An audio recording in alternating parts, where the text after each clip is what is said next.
Chapter 36. Genius 1 Second. Remember love, go. SpeakNet, providing you with wonderful novels to read. The office of the Sia City branch of the International Science Exploration Association was located on the 18th floor of the Shangding Triplex office building in the Lilan district of Sia City. The location was a bit lower, only 50 meters above the ground. It was the limit of low-altitude public transportation for civilians. However, the rental prices for the floors below were quite cheap. The Wilderness Explorers branch of the association rented all the space from the 1st to the 17th floor in one breath. They remodeled and opened up many spacious areas for the activities of the members. From the perspective of the ordinary employees working in the association, the Wilderness Explorers were a bunch of lunatics who had money but nowhere to spend it. They could rent an excellent location in the central business district with the money for remodeling. They could do whatever they wanted. Why did they have to spend so much energy remodeling while the vast majority of the facilities were still unused? The most typical example was the luxurious round conference room on the bottom 3 floors. It could accommodate over 1,000 people discussing business here, but it had been used less than 10 times in the 10 years since it was built. Today, the conference room finally opened once more. Several hundred people entered one after another. The employees of the association, who usually had nothing better to do, were stupefied. How could Sia City have this many wilderness explorers? The employees couldn't see the organizational materials of the conference. They didn't know the contents of the conference, the time schedule, and so on. They just felt that the conference was very long. They went in the morning. It was past lunchtime, but it still didn't end. No one came out to avoid the earthquake in the middle. Speaking of earthquakes, the white-collar workers working nearby discovered that the number of earthquakes they felt seemed to be much more than the number of earthquakes reported by the Earthquake Bureau. They felt at least 10 or 20 earthquakes. Even so, the wilderness explorers still calmly held the conference. They really were brave. September 28, 2096, 2 o'clock in the afternoon. The interior of the round conference room was dim. A small half of the lighting equipment that simulated sky light had been turned on all year round. The shadow that spread out on a large scale covered the messy conference room and seeped into the hearts of the participants. Zhang Yingying gently grasped Susan's plump hand. The body temperature of the two combined, causing the chill in the dusky darkness to slightly retreat. Susan was muttering some words that no one could understand. The injury on her shoulder was still faintly aching. 2 centimeters more and her carotid artery would have been torn. Ouyang Chen, the president of the Sia City branch of the Wilderness Explorers Association, stood on the podium in the center of the conference room. He wore a well-ironed suit, a bow tie, and a pair of vintage glasses. He looked like a refined scholar. He looked around at the faintly discernible faces under the dim light and calmly said, "Now, the identification is over." There were 429 people in the meeting, and 420 people participated in the final meeting. The 9 people who had been deducted had already become corpses, some of their corpses could not even be found. The air in the conference room had frozen. I will be the one to report the relevant situation in this meeting. I have also invited Quantum Corporation's Sia City Area Executive Director, Mr. Hu Yuli, to give an in-depth explanation. At the side of the podium, Mr. Hu Yuli, who was also a powerful businessman, was pale. He tried his best to remain calm and nodded slightly to all sides. This was all he could do. Ouyang Chen adjusted the frame of his glasses and began his speech. The projector behind him began to operate at the same time, displaying the ruins of the R&D area. First of all, a brief explanation: Quantum Corporation, the government, and the military have jointly conducted research on the mutant in the Sia City R&D area's mutant laboratory. This project has been going on for 2 years now. And roughly half a month ago, Quantum Corporation switched the test subject. This is a special species. It is a rarely seen parasitic state of the Darksider life form towards the mutant. Its code name is human-faced arachnid. A large number of pictures flashed on the projection. They were all related files that had been preserved in the laboratory. The participants stared coldly at all of this and continued to listen. Yesterday, which is September 27th, around 5:13 in the morning, a facility operator in the laboratory was controlled by the Darksider life form. He forcefully destroyed the power supply. And before the backup power supply was activated, the Darksider life form drove the mutant in an attempt to escape the laboratory. Quantum Corporation carried out a control of the situation. At 5:19, the mutant was killed.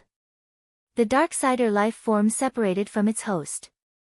At 5:24, Quantum Corporation killed the Darksider life form. But before this, the Darksider life form used a method that we are still unable to understand to release some sort of virus. Yang Chen paused and repeated his emphasis, virus.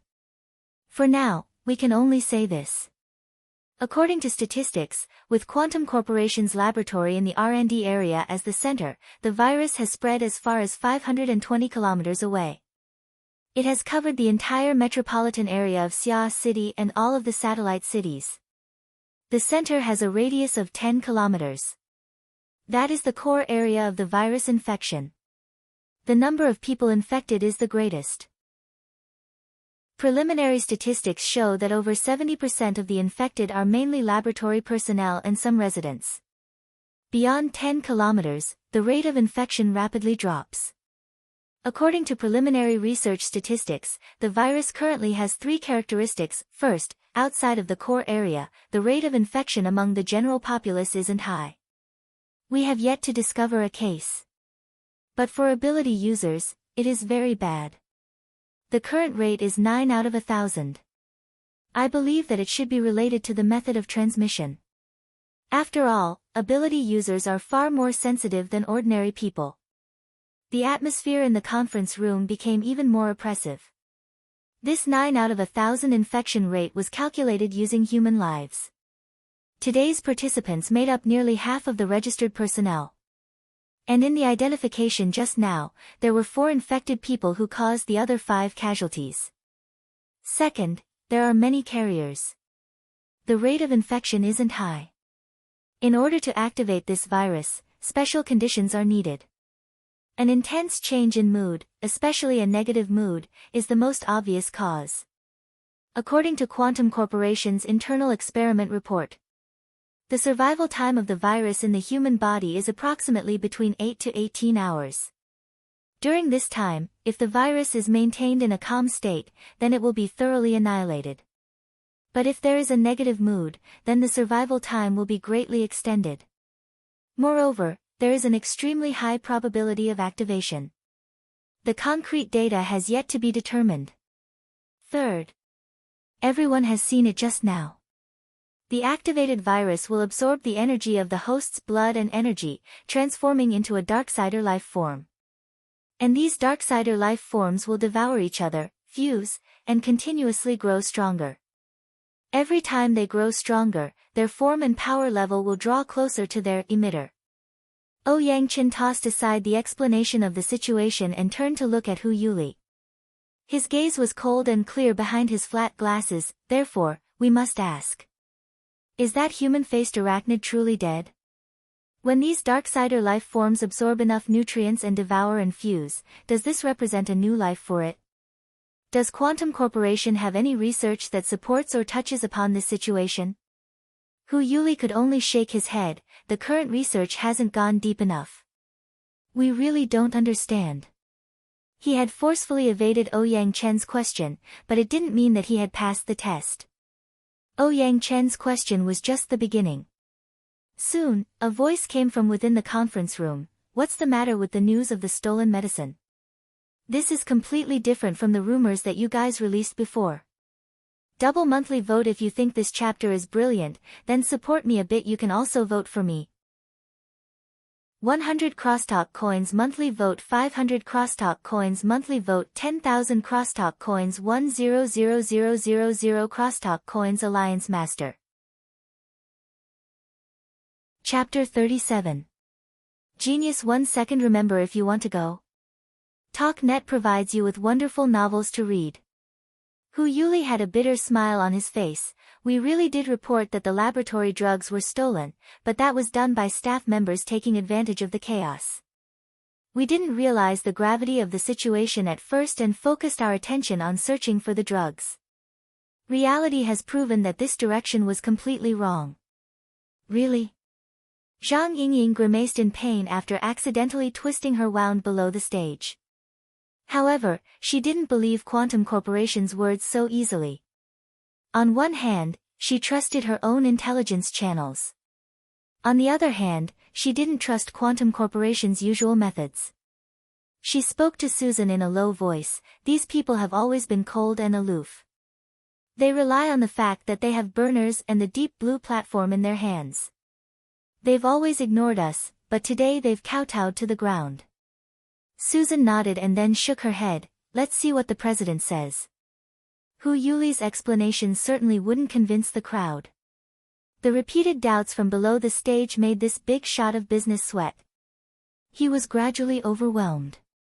At this time, Ouyang Chen lightly slapped the stage. The sound wasn't loud, but it made the entire venue quickly quiet down. Everyone, since we don't believe in Quantum Corporation's explanation, then let's not waste time on it. If you want an answer, then go find it yourself. Since Quantum Corporation wishes for the society to intervene in this matter and help them deal with the spread of the virus, then they should display a corresponding sincerity.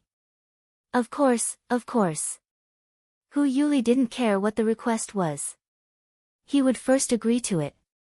Ouyang Chen gazed below the stage and calmly said, the society's activities aren't compulsory. Organizing activities requires the approval of over half of the members. Then right now, I'll talk about the reasons for supporting the activities. It's very simple. According to reliable information, this human-faced arachnid was the first living experimental material that was transported out of that door. There weren't many people below the stage who reacted, door? Which door? On the other hand, Hu Yuli's pupils instantly dilated. His entire body rose up, but just as his butt left his seat, Ouyang Chen's cold gaze swept over him, extinguishing his sudden impulse. He also paralyzed in his seat, unable to get up again.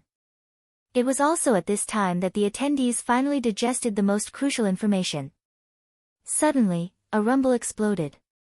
Someone jumped up and asked in a loud voice, Ouyang, which door are you talking about? Ouyang Chen adjusted his glasses again. The origin of the mutants, the starting point of the new era. Thanks to Quantum Holdings, we can finally lock onto the door that we've always suspected but never confirmed. Where? We can confirm that it's in the south-central part of the Mariana Trench in the Pacific Ocean. The Society hopes that Quantum Holdings can provide specific coordinates and information. Of course, this will require further discussion with us. Now, let's get back to business. Ouyang Chen's gaze swept across everyone's faces. Among those present, there are martial artists, wizards with bloodlines, priests, and monks. In this new era, we are all awakened ones. In the past 50 years, our strength has been growing, and our abilities have become stronger. This is partly due to our own efforts, but there is also that inexplicable X factor. Why is it that after 2059, the limits of power that were originally insurmountable were suddenly lifted? Why is there such a huge gap between us and normal people? Why are the legendary abilities appearing one by one in our bodies? What have we paid? What did you gain? Was there an equal sign between effort and gain? Are we truly in control of our own destiny, or is there some unknown God controlling everything? We thirst to know this secret. We've always been searching for its source, but we've never been able to find an answer. And now, the path that seemed to have been severed has suddenly been swept clean of obstacles. It's laid out before us once again. I don't want to miss this opportunity. I believe that everyone is the same. A rumbling noise rang through the venue, but Ouyang Chen's words remained flat and calm. Originally, I set the code name for this society's activity as breaking the net. The invisible devil has woven a large net in an attempt to prey in this metropolis. We need to sever it. But now, I want to call it the signpost. We've found nothing in the past few decades of exploration. Until the appearance of formatting theory, which opened the first page of humanity's pursuit of individual evolution. This is the theory of an ordinary person. We, as awakened ones, have fallen behind. It's inevitable that we'll be a bit embarrassed. Love go little say net coup, as awakened ones, we need to speed up our pace. We should naturally be the guides. We need to seize every opportunity to bravely explore. We need to tell others what the road ahead is like. We need to tell them where humanity should go. The signpost is with us. The glory will forever be in our hands. The sound of the trolley arriving woke Luo Nan up. Once the withdrawal reaction was activated, it wouldn't be easy to get over it. Luo Nan's class schedule was damned. There was also the heaven and earth great shift type of curriculum arrangement. Luo Nan switched classrooms for his 5 major courses in a single day. He crossed 4 teaching buildings and traveled back and forth between the northern and southern campuses. He didn't feel it before when his body was in a good state.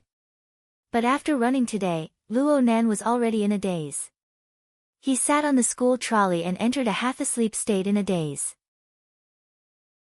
He slapped his cheeks to raise his spirits and slowly got off the trolley. Right now it was 3:40 in the afternoon. It was time for club activities. Luo Nan's destination was the Precision Electronics Interest Society. The Precision Electronics Interest Society invited experts from various electronics manufacturing companies to conduct maintenance teaching. It was also a heaven for enthusiasts. Luo Nan's goal was naturally to repair the damaged flexible e-ink screen. He was used to getting damaged tools. He felt restricted everywhere.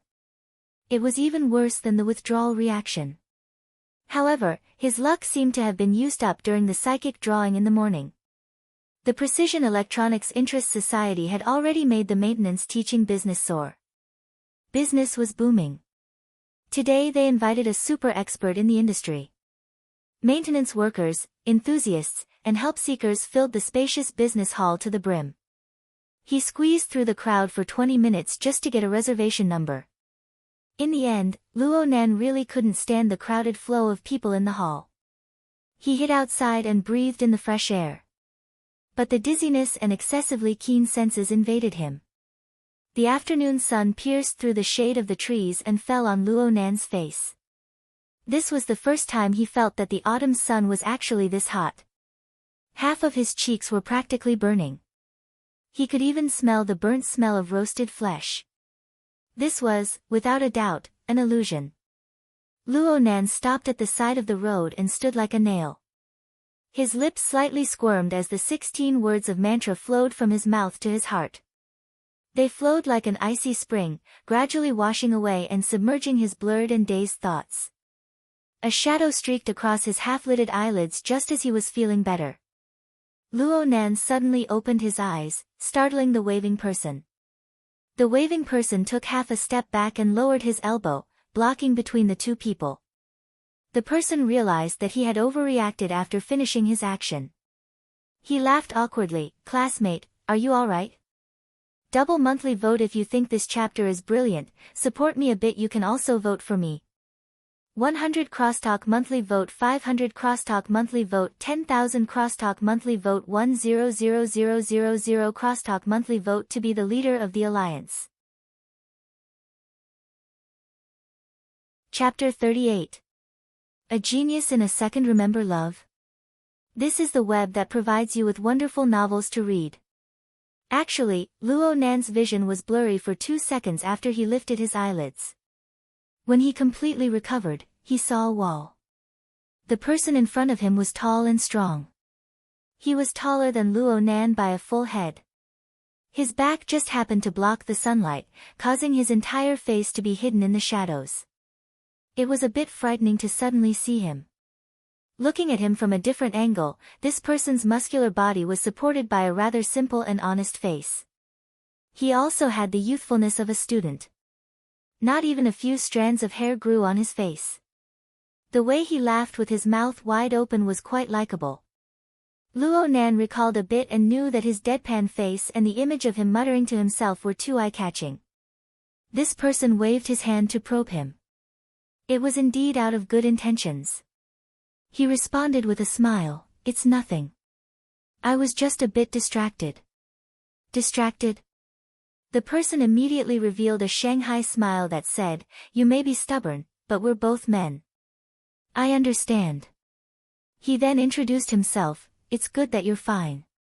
I'm Shui Lei. I'm from the Riverwu district. 10th grade. Luo Nan. I'm also from the Riverwu district. 10th grade. Huh. You're also in the Riverwu district. I'm on Twin River Road. Where are you? Blue Bay Community. I just moved there not too long ago. That's not too far. What a coincidence." Shui Lei clapped his hands and laughed heartily. "It's fate for us to meet on different paths. You can just call me Leicester. This must be the path of chivalry." Luo Nan choked on the person's wuxia style of speech. He didn't know if it was intentional or not. He was actually speechless for a time. However, Shui Lei's big mouth was completely capable of holding up the situation. "I'll just call you Nanster. Fate is fate. I actually walked past you just now. I was just listening to the resonance of your breathing. It hummed like you were chanting.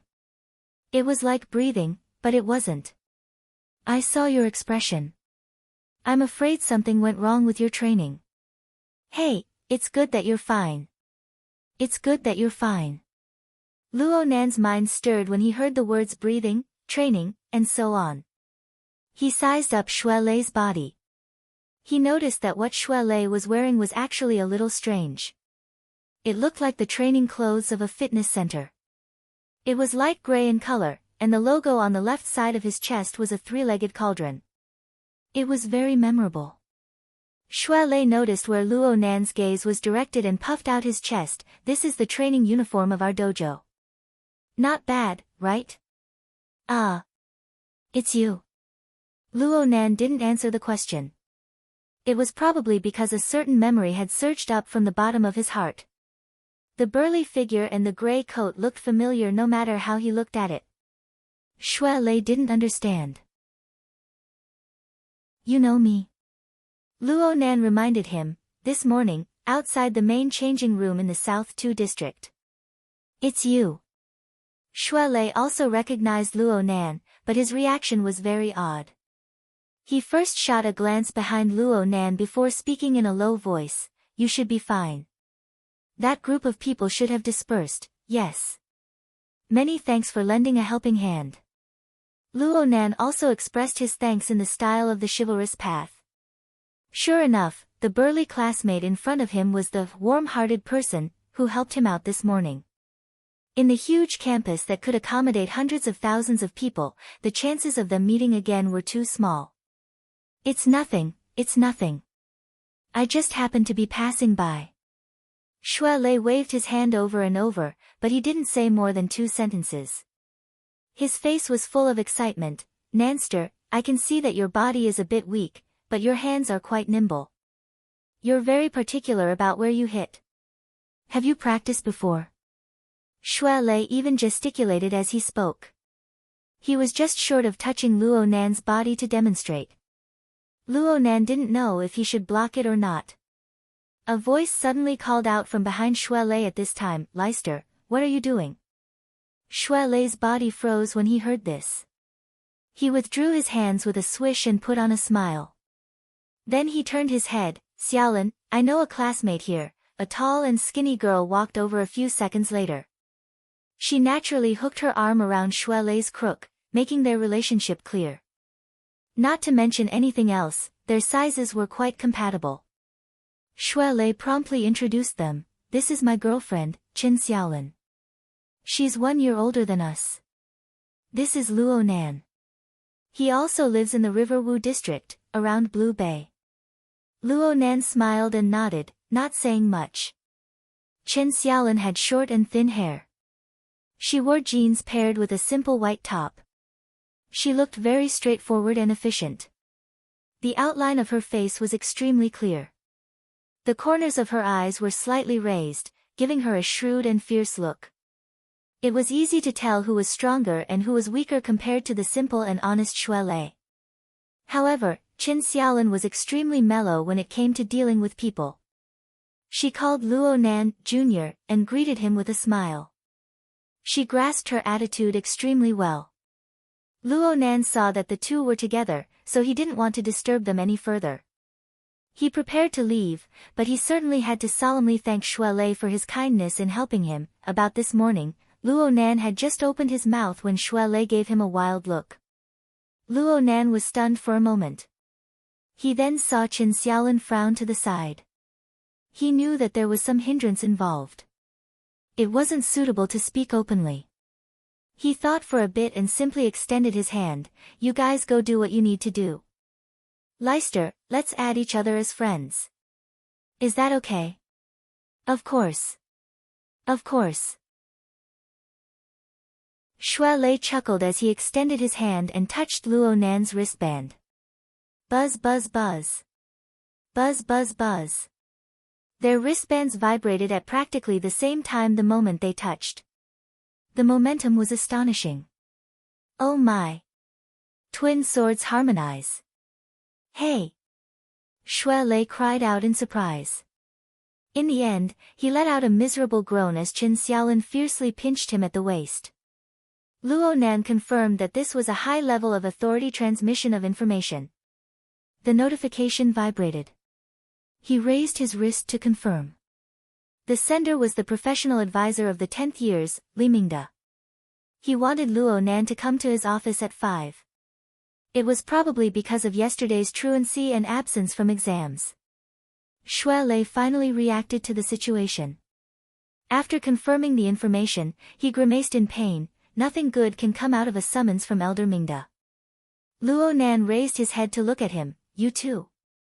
Shui Lei blinked his eyes. What? After a moment of stupefaction, Shui Lei immediately came to a sudden realization. He looked at Luo Nan again with the meaning of, fellow Taoist, you didn't join a society either? Luo Nan immediately confirmed that his previous judgment was slightly off. Right now, Shui Lei was already complaining to himself. He spread his hands. I really want to join a society, but I've gone to those martial arts clubs and fitness clubs. They're far worse than our Daoguan. It's really boring. Oh right, let's go together. My time is 5 o'clock. Shui Lei was overjoyed. I'm also at 5 o'clock. Let's say we're fated. Let's go together. Qin Xiaolin thought of something to the side. She asked Luo Nan, you didn't join a society. So you're a new student who just got into the school. Luo Nan nodded in response. Qin Xiaolin's eyes suddenly lit up. Junior, which high school did you go to? Like Leicester, the Riverwu Experimental School. No, I went to 6th High. Xia City 6th High. A famous school. But it's quite far from the Riverwu district. I used to live in the Nade district. I only moved to the Riverwu district after I got into Acumen College. Nade district? That's already the core district. The houses there are all sky-high prices. It's alright. Luo Nan was a bit unable to handle Qin Xiaolin's questioning of his family's assets. He wanted to retreat even more. But Qin Xiaolin already smiled and suggested, it's almost 4 o'clock right now. With Advisor Li waiting, we can't do anything. Why don't we go sit at the cold drink shop? You guys can go when it's time. Shui Lei naturally agreed. Luo Nan looked at Shui Lei and found it hard to refuse. He nodded and agreed. Double the monthly vote if you think this chapter is brilliant. Support me a bit, you can also vote for me. 100 crosstalk monthly vote, 500 crosstalk monthly vote, 10,000 crosstalk monthly vote, 100,000 crosstalk monthly vote to be the leader of the alliance. Chapter 39. Genius 1 second. Remember, if you want to go. Shoa.net provides you with wonderful novels to read. There was a campus shopping mall nearby, and the leisure area inside was famous for its snacks and cold drinks.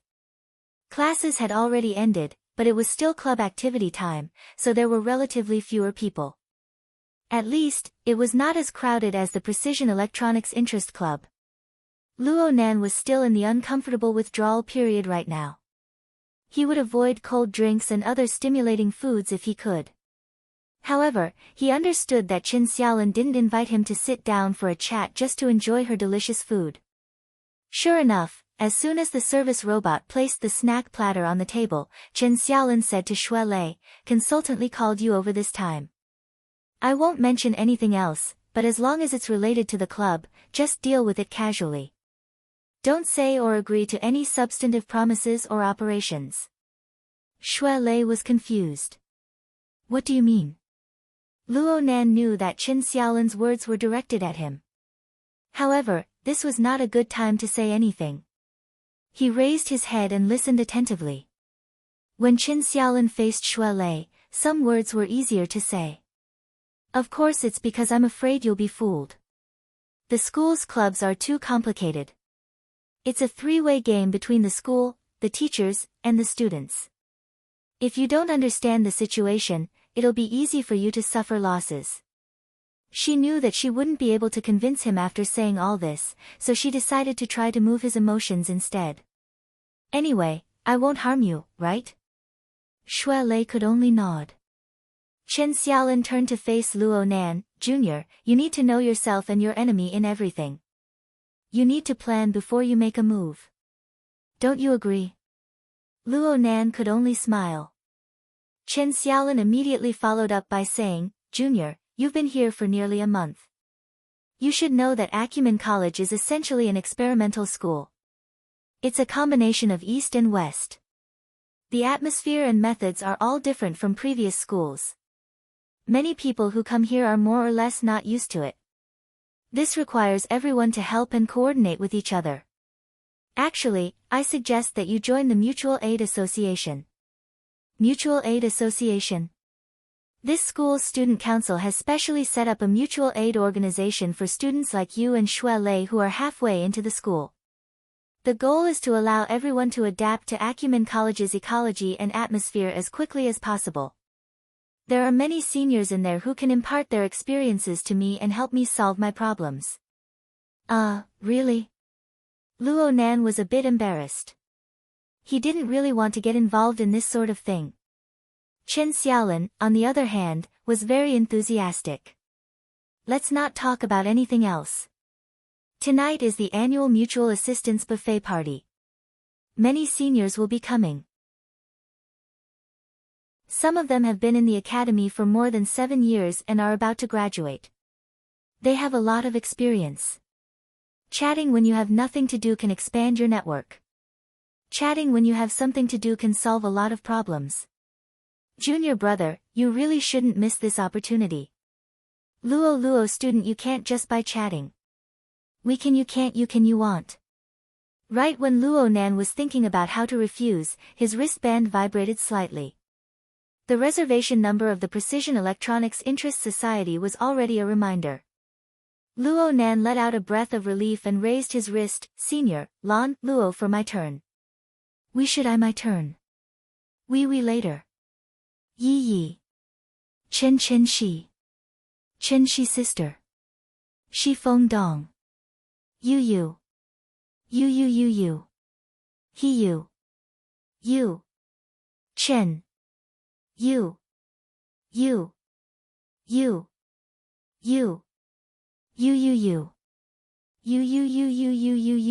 You time. You. Brother. You. Li, Shui Lei reminded him from behind, "Don't forget to go to Elder Mingda's place later." Luo Nan tossed the matter of the Mutual Help Society to the back of his mind and hurried back to the Precision Electronics Interest Society. Not long after, his number was called. He followed the small and exquisite guiding ball to the maintenance area. This place was much quieter than the lobby. He could see a few young students behind the maintenance desk. They were surrounding a middle-aged technician, discussing some problems. Someone saw Luo Nan come in and looked at the reservation form. The flexible e-ink screen was damaged by external forces. The repair costs are high. It may not be completely restored. It's more appropriate to find a manufacturer to replace it. Luo Nan sat in front of the desk and whispered, "It's a piece of equipment." His words made over half of the people turn their heads. The person who was looking at the reservation form laughed, "It's amazing to be able to do something with the flexible e-ink screen. Why don't you fix it yourself? I see that this screen is from 5 years ago. It's the perfect time to upgrade it." Luo Nan hesitated for a moment before speaking, "That person isn't here anymore." "Oh, that's a pity." The middle-aged technician raised his head at this time. He looked like a very amiable person. He laughed, "Then let's take a look. If you have any good ideas, let's compare them." "Thank you, teacher." Luo Nan nodded in thanks. He removed the flexible e-ink screen from his notebook and passed it to the back of the maintenance desk. The middle-aged technician glanced at it and his eyes lit up a bit. "Jellyfish board? This isn't easy to do. Many external modules don't have space. Did they move a lot inside? Dismantle the machine, dismantle the machine. Worker Zhai, you do it yourself." The students were all raring to go. Worker Zhai didn't decline. After all, a group of students who hadn't graduated had no idea how to dismantle a highly integrated electronic device like the flexible e-ink screen. Dismantling a flexible e-ink screen with a thickness of only 2 mm was definitely a job that required meticulous patience. Worker Zhai's gentle temperament was just right. As he dismantled the screen, he casually explained the main points and difficulties of dismantling the screen to the students. He explained the profound in simple terms. Even Luo Nan, who didn't know a thing about this, had some basic concepts as he listened. But as the dismantling progressed, Worker Zhai gradually stopped talking.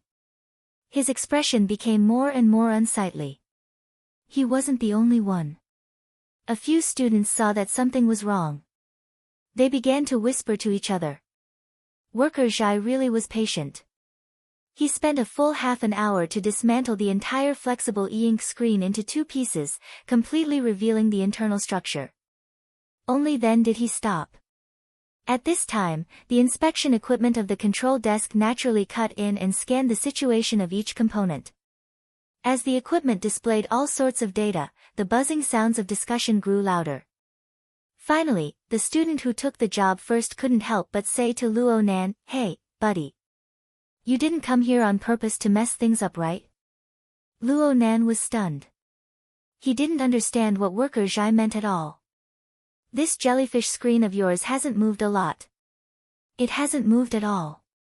"Fine, you added a battery module, but the processor, the storage module, the signal transceiver module, and the sensor are all missing. Do you normally use this board as a mirror?" "Impossible." Even though Luo Nan was a noob in electronics, he knew that the flexible screen was purely for decoration without a processor and storage module. It couldn't even be used as a mirror. Of course this was impossible. He had been using it just fine yesterday. All sorts of software applications were unhindered. He had even drawn 2 sketches. How could it be for decoration? The problem was, there was a group of students in front of him. There was also a technical expert like Worker Zhai. Was there a need to lie to him? And the results on the inspection equipment were crystal clear. There was no falsehood whatsoever. Luo Nan was truly at a loss when faced with a dozen unfriendly gazes. "You guys make way." Worker Zhai, who had been silent all this time, suddenly indicated to the students blocking the control desk to make way. He waited for the people in front of the control desk to clear out. Then he controlled the mechanical arm and carefully operated behind the open jellyfish screen. Several seconds later, a long thread like a spider's web was slowly pulled out from the twisting circuit. It swayed slightly with the breathing of the surrounding people. Chapter 40. Genius 1 second. Remember, if you want to go. Shuanet provides you with wonderful novels to read. The long wire was actually not too long, about 7 or 8 centimeters, but compared to the fine circuit, it naturally felt different. Love Go Small Say Netku. As the long thread was pulled out, the attention of the group of students naturally shifted. Someone asked, "What is this?" "Metal. It seems to be quite resilient." "How did you get in? Did it exist before?" Worker Zhai did not give an answer to the above question. As he looked at the actual object, he also looked at the scanning results of the machine. A moment later, he put on a thin film glove and removed the long thread from the mechanical arm. "The weight isn't right. It's quite heavy." As he spoke, Worker Zhai prepared to place the long thread on an electronic scale at the side to weigh it. The group of students curiously gathered around him. "Wait a moment." Luo Nan suddenly spoke. Everyone's gazes shifted to his face, and he lowered his head slightly. "I'm sorry. I won't repair it." His words instantly stirred up a hornet's nest. At the maintenance station, the club members were agitated. "You did it on purpose, didn't you? F***CK, he's really here to cause trouble. What grade are you in? I've already lifted the lid, and you're still playing this game. Do you think precision electronics is a pushover?" Luo Nan's expression didn't change. He repeated his previous words, "I'm sorry. I've decided not to fix it." On one side were boiling emotions, and on the other side was a stiff attitude. The two sides collided, and it seemed like they were about to intensify. After a moment of shock, Worker Zhai stepped forward to smooth things over. "If you don't want to fix it, then don't fix it. After all, it's someone else's stuff. Love go small say netku. I don't think this student is going to make fun of us. Anyway, I'm sure he won't be short of labor fees."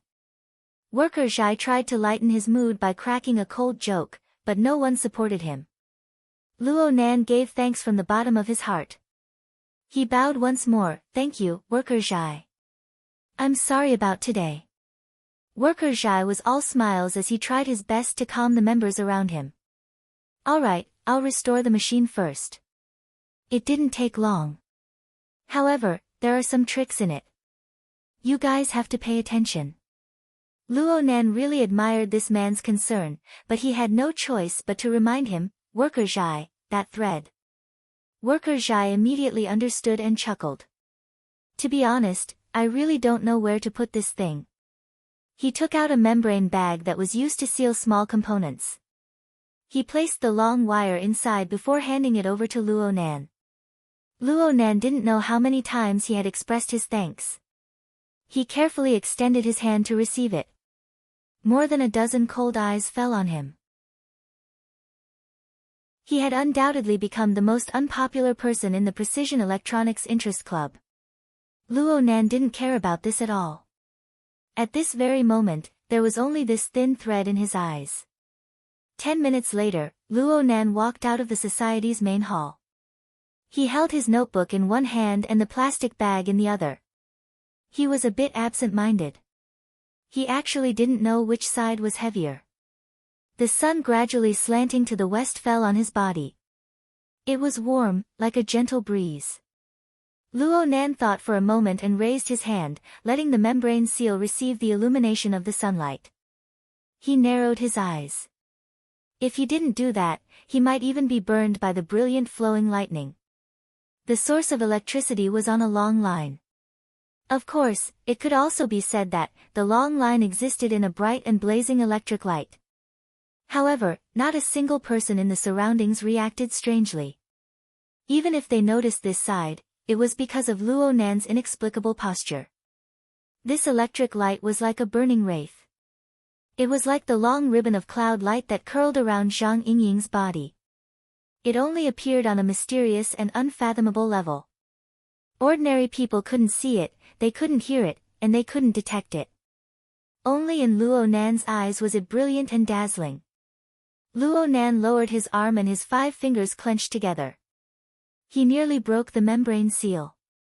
But the more he did this, the more he could feel the marvelous texture that came from the long line.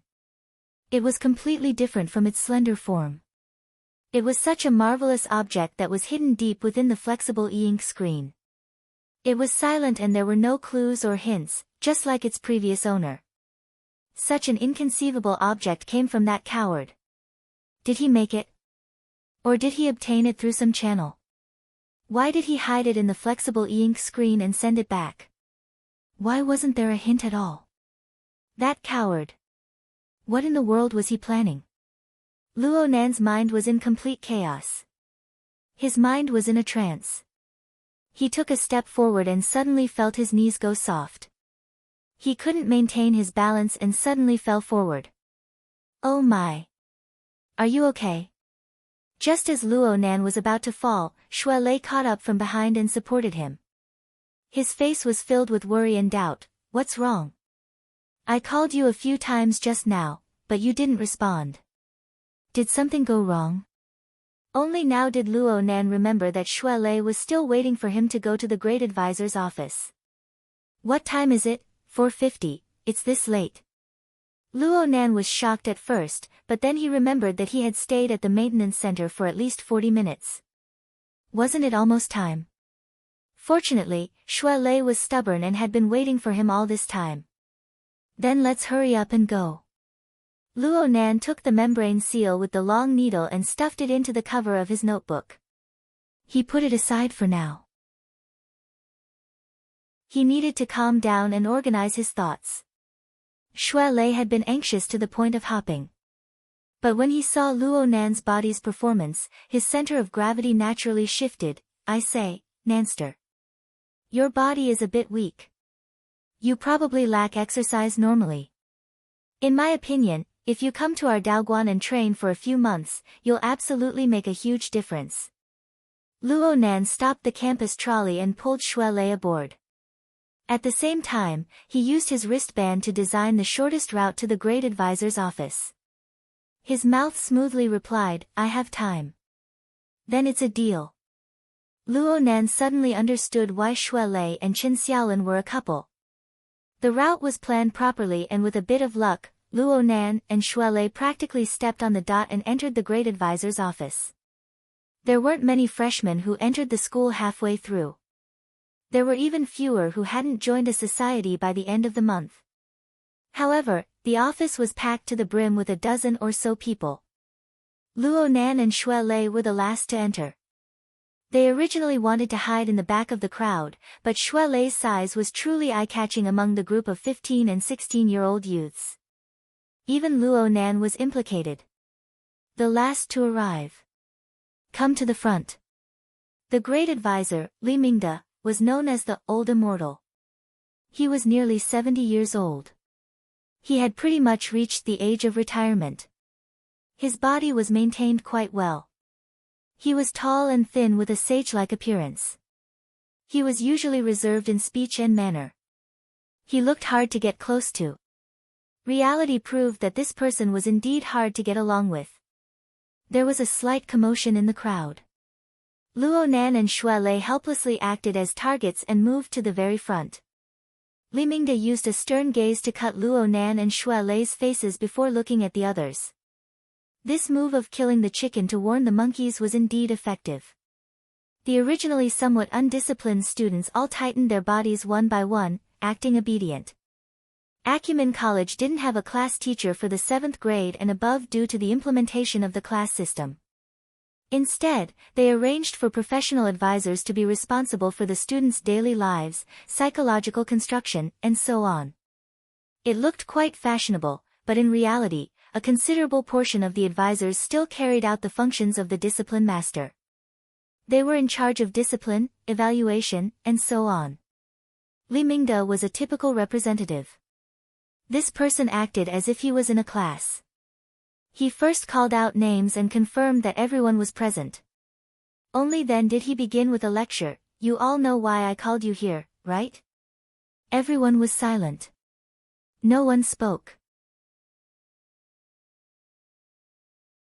Chapter 41. Genius 1 second. Remember, if you want to go. Shoa.net provides you with wonderful novels to read.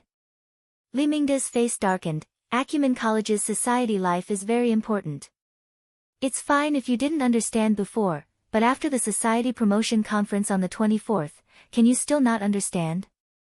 During the meeting, I told all of you to take this seriously and find a club that you like as soon as possible. Apply to join it and avoid having your credits deducted. After so many days, most of the 100 or so participants have come up with a result, but what about you? He knocked on the table, and the sensor activated a simple AR device, displaying a list of information. Shui Lei joined the traditional martial arts club on the 25th, then quit. Their skills are too crude. Shui Lei tried to explain, but Li Mingde glared at him fiercely. Luo Nan also cast a glance. He felt deep admiration. Then it was his turn, and you, Luo Nan. You said that you would participate in the interview for the Mystic Arts Research Society on the 27th, but you didn't go. He skipped classes for the entire day. Luo Nan opened his mouth, wanting to explain, but in the end he shut his mouth. He just stood there quietly. One by one, Li Mingde pointed out the other people's failed or even blank club experience. In the end, he sneered, "You guys are very calm. I've already said it during the club promotion meeting. According to the school's rules, the total credit for a club is 24 points for 3 years. Each year, 8 points will be deducted. If you don't join a club, all 8 points will be deducted. Let's do the math. How many additional courses do you need to take to make up for the gap?" To the students, this was the most realistic problem. After all, a main course only gave them 4 credits a year. The gap between 2 main courses was enough to wipe out most people's year's worth of hard work. At that moment, there was an uneasy commotion in the office. It seemed that the school was serious. This was too different from their previous school. At this moment, Li Mingde gave them another heavy blow. The final deadline for new students to join the club is September 30th. Today is the 28th. I still have time, right? But I have to remind you that tomorrow is the weekend. Most clubs won't be accepting new members. A bunch of people lowered their heads to look at their watches, and then their faces turned ashen. Love Go Small Say Netku. The club activity would end at 6:00, but it was already 5:20 now. In other words, even if he turned around and left now, he would have less than 40 minutes to find a club, apply for membership, and go through the procedures. This was assuming that the club was willing to accept him. Someone immediately screamed, "Isn't he dead for sure?" Shui Lei and Luo Nan glanced at each other. They discovered that this situation was extremely similar to what Qin Xiaolin had warned them about. They lowered their heads and played dead. Li Mingde waved his hand when he saw the group of people who were either lifeless or devastated. "Whether it's the school or me as a consultant, I've already fulfilled my obligation to inform you. As for the choices you've made, you'll have to bear the consequences yourself. Alright, time is running out. If you still want to save your credits, hurry up and work hard." Hey, that's it. Aside from Shui Lei, who withdrew from the society on his own, and Luo Nan, who was a special case, most people had introverted personalities. They were irresolute and indecisive. Add to that the fact that they were 15 or 16 years old and inexperienced, and they were already out of their wits after a few rounds of bombardment. What freedom of choice was this? The group of people looked at each other. No one dared to move. Some of the more timid ones were already on the verge of tears. Luo Nan and Shui Lei, who originally wanted to withdraw, found it embarrassing to move again. This lasted until a person with a bit of a flexible mind opened his mouth and stammered, then, consultantly, "It's already this time. We won't make it in time no matter how fast we rush. Can the school make some arrangements? The school won't interfere with the students' freedom of choice." Li Mingde continued to emphasize the word freedom of choice and ignored him. The young man became anxious and began to speak indiscriminately, "But you're the consultant. Shouldn't you help the students solve their problems? You little brats, you want me to take the lead at this time?" Though he said this, Li Mingde's stern face still softened a bit. He leaned back in his chair and muttered to himself for a moment, "How about this? I'll give you guys a suggestion. It's just a suggestion." No matter what came out of his mouth, the students, who were in desperate straits, were able to accept it. A suggestion is fine. A suggestion is fine. With one person taking the lead, many people responded. The office soon turned into a field of chaos. Li Mingde shook his head and extended his hand to point at the group of students. Actually, I'll just say one thing, it's hard to avoid being a bit more realistic at times like this. You guys don't even need to think about societies with great fame and resources. Individual interests and specialties also have to be put aside. Everything has to be done with the goal of joining the society. First, you have to ensure that you have a place to stay. The group of young people thought about it for a bit and felt that it was reasonable. They all said, "That's right, that's right." Then you can only choose those that are less popular and have less direction. These societies often have limited activities and resources. You guys might have glanced over them before, but this time you can't care about it.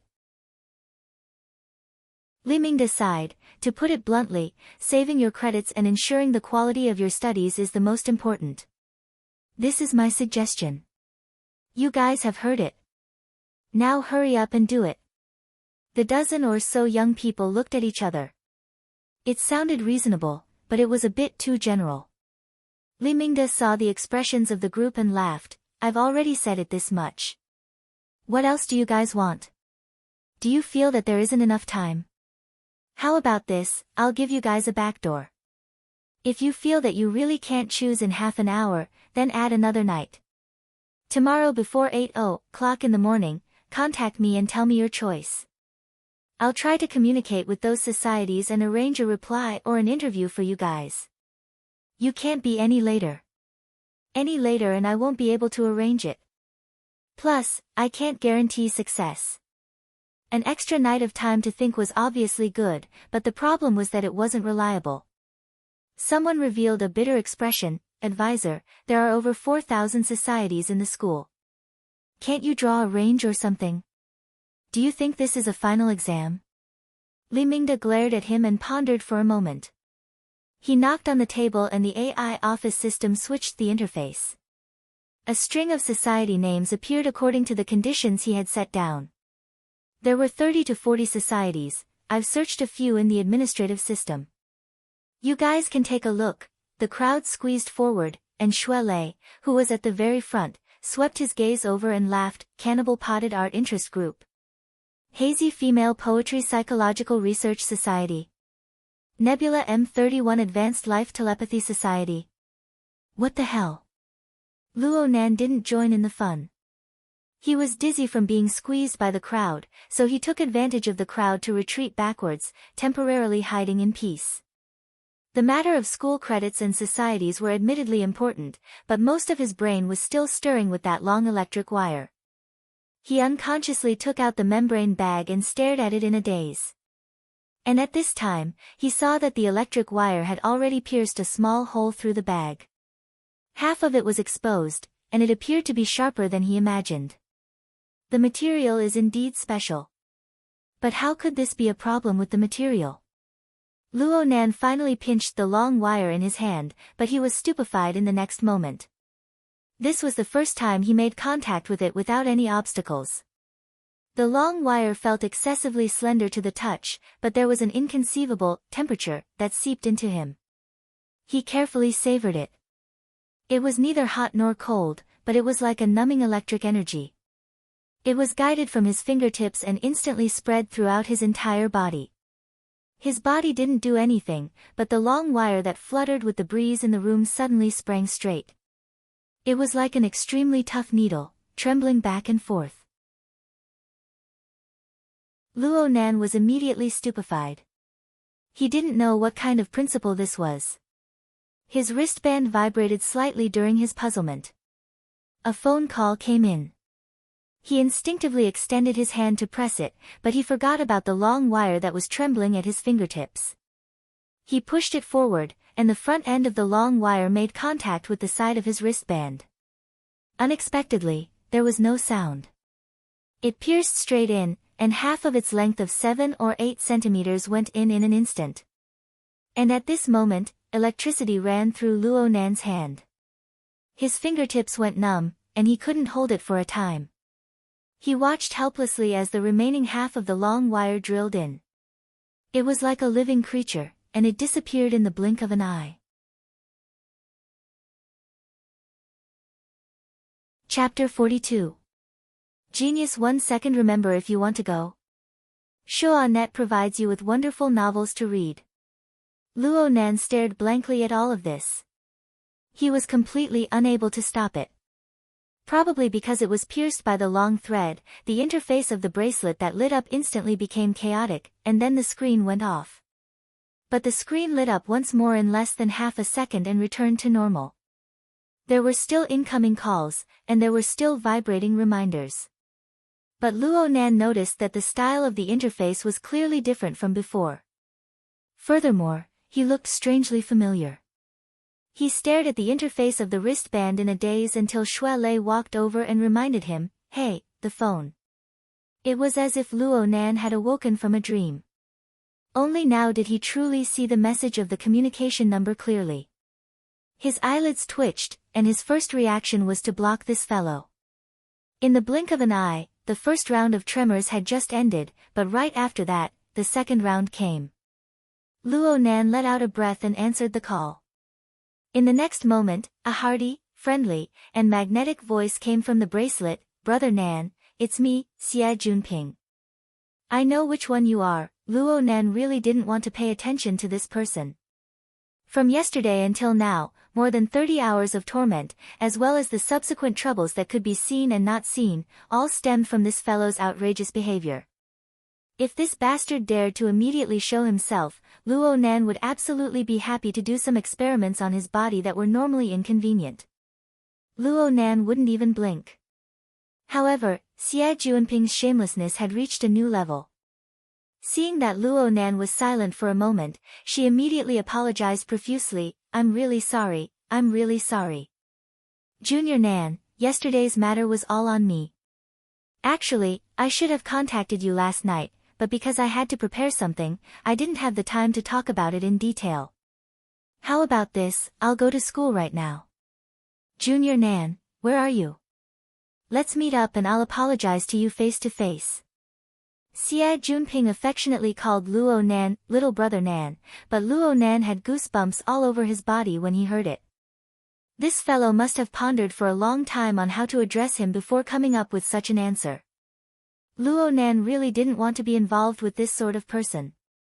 He responded in a lukewarm manner, "Senior, there's no need to be so polite. I have things to do over here." "What is it? Do you need help?" "I'm free today, so I can still lend a hand." Luo Nan shook his head as he listened. "Can't you show some of the arrogance of a rich second generation?" Wagging his tail like that, anyone would know that he had ulterior motives. Strangely enough, Xie Junping's words were filled with nervousness. Could it be that he was still worried about that trivial matter being exposed? It didn't matter if it was the nightclub or the fated one. Luo Nan's understanding of Luo Nan's lower limits would be refreshed if Luo Nan didn't handle this matter well. "It's nothing, I can handle it myself." Right now Luo Nan was completely convinced by his older cousin, Moya's words. Getting entangled with this group of rich kids was bound to not have any good consequences. Li Xueqing was like this, and Xie Junping was more or less the same. However, Xie Junping's pestering skills were also first-rate. Efficiency. Why drag it out to an hour when we can finish it in 10 minutes? Where are you? Can you share your coordinates? I'll go find you. Luo Nan frowned, but he instinctively glanced at the interface of his wristband. The screen that had darkened during the call automatically lit up, displaying a small and exquisite interface. It was indeed different. Previously, Luo Nan's wristband interface had a classic automatically formulated theme. The color was white, concise and bright, without any embellishments. But now the main color of the interface had changed to a space blue. There were fine stars decorating it, and even the software icons had been replaced. The problem was that it was still so familiar. Aside from the slight difference in the layout, this was clearly the interface theme of his flexible e-ink screen. Damn it! The matter with the wristband interface was truly strange. Luo Nan felt that his brain wasn't enough to handle it. He didn't want to stay in the noisy office, so he called out to Shui Lei and walked out first. Without a doubt, he was the first person out of this group of students to walk out of the office. Shui Lei also wanted to follow, but he didn't know what the problem was. Li Mingde called him back, and he walked back with a bitter expression. Luo Nan walked out, but it wasn't good to leave Shui Lei behind. He stopped in the hallway outside the door and waited. Xia Junping was still chattering endlessly there. Hey, Junior Nan. Can you hear me? Give me the coordinates. Coordinates my ass. Luo Nan's thought had just started when he saw the interface of his wristband change. It was the GPS setting area. The relevant coordinates sharing option appeared before his eyes. It was as if an invisible hand had completed the operation in an instant, skipping all the intermediate links. Luo Nan was a bit stupefied. Currently, voice control could achieve this kind of effect for smart devices. But Luo Nan was extremely certain that his mouth absolutely didn't spit out a single syllable. What was truly effective was his telepathic thoughts. Luo Nan held the thought of experimenting and moved his thoughts, share. Sure enough, the relevant option lit up. Xia Junping was overjoyed on the other end of the phone. He hurriedly said, "I'll be there soon," and cut off the call. Luo Nan looked at the interface of his wristband in a daze. He had actually set up a portion of the data sharing between the wristband and the flexible e-ink screen. The interface's false labels were fine, but what was up with this telepathic control mode? Telepathic control wasn't something new, but the problem was that Luo Nan didn't carry any sensing equipment. The wristband itself didn't have this kind of function. Of course, Luo Nan clearly remembered that there was an extra, long wire in the wristband before the marvelous change occurred.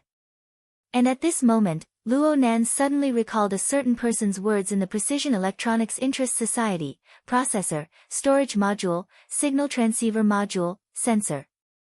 You don't have any of them. Do you normally use this board as a mirror? Of course, the flexible e-ink screen wasn't a mirror. Luo Nan was using it very well. If this fact were to be established, then wouldn't that mean that the long needle possessed a processor, storage module, signal transceiver module, sensor, and other complex functions? Let's not talk about anything else, but in terms of storage and sensor, reality was impatiently verifying it for him. While Luo Nan was in a daze, students came out one after another from the office. Some walked hurriedly. Some let out long sighs of relief. But there was no trace of Shui Lei. Finally, there was the sound of the door. It was Li Mingde who came out first. His expression wasn't too good. Shui Lei came out after him. He saw Luo Nan and grinned at him. Li Mingde also saw Luo Nan. He still remembered this student who had avoided his good intentions and walked out of the office. His expression sank and he took the initiative to speak. "You're called Luo Nan, right?" Luo Nan was a bit startled and said, consultantly, "Have you chosen your society yet?" "Not yet." "Then hurry up. Don't dawdle." Li Mingde's tone was very firm. Luo Nan didn't know why Li Mingde was in a bad mood, but he didn't care. He just nodded in agreement. The problem was that Li Mingde became angry when he saw Luo Nan's careless attitude. He quickly transformed from the grade consultant to the head of the discipline department. "Also, you skipped class for the entire day yesterday. Your nature is very vile. You must write an explanation. Give the reason why you skipped class. You can understand it as a self-reflection. You must be clear about the facts and you must come up with a reason that can convince the teacher. Otherwise, it will be very hard to obtain a good evaluation for the 3 main courses and 2 auxiliary courses. The pressure in terms of credits will be even greater." Luo Nan didn't say a word. He just bowed to show that he understood. Li Mingde was especially annoyed by Luo Nan's silence, but he couldn't say much. He walked away with his hands behind his back with a calm expression. He walked to the entrance of the elevator before shaking his head and snorting, "Child."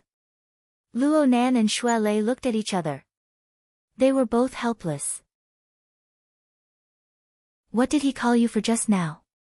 "It seems that there's some sort of fight club that wants to recruit me." He asked consultantly to help him ask and I replied. This was the same as hitting 2 nails in a row. No wonder he wanted to curse.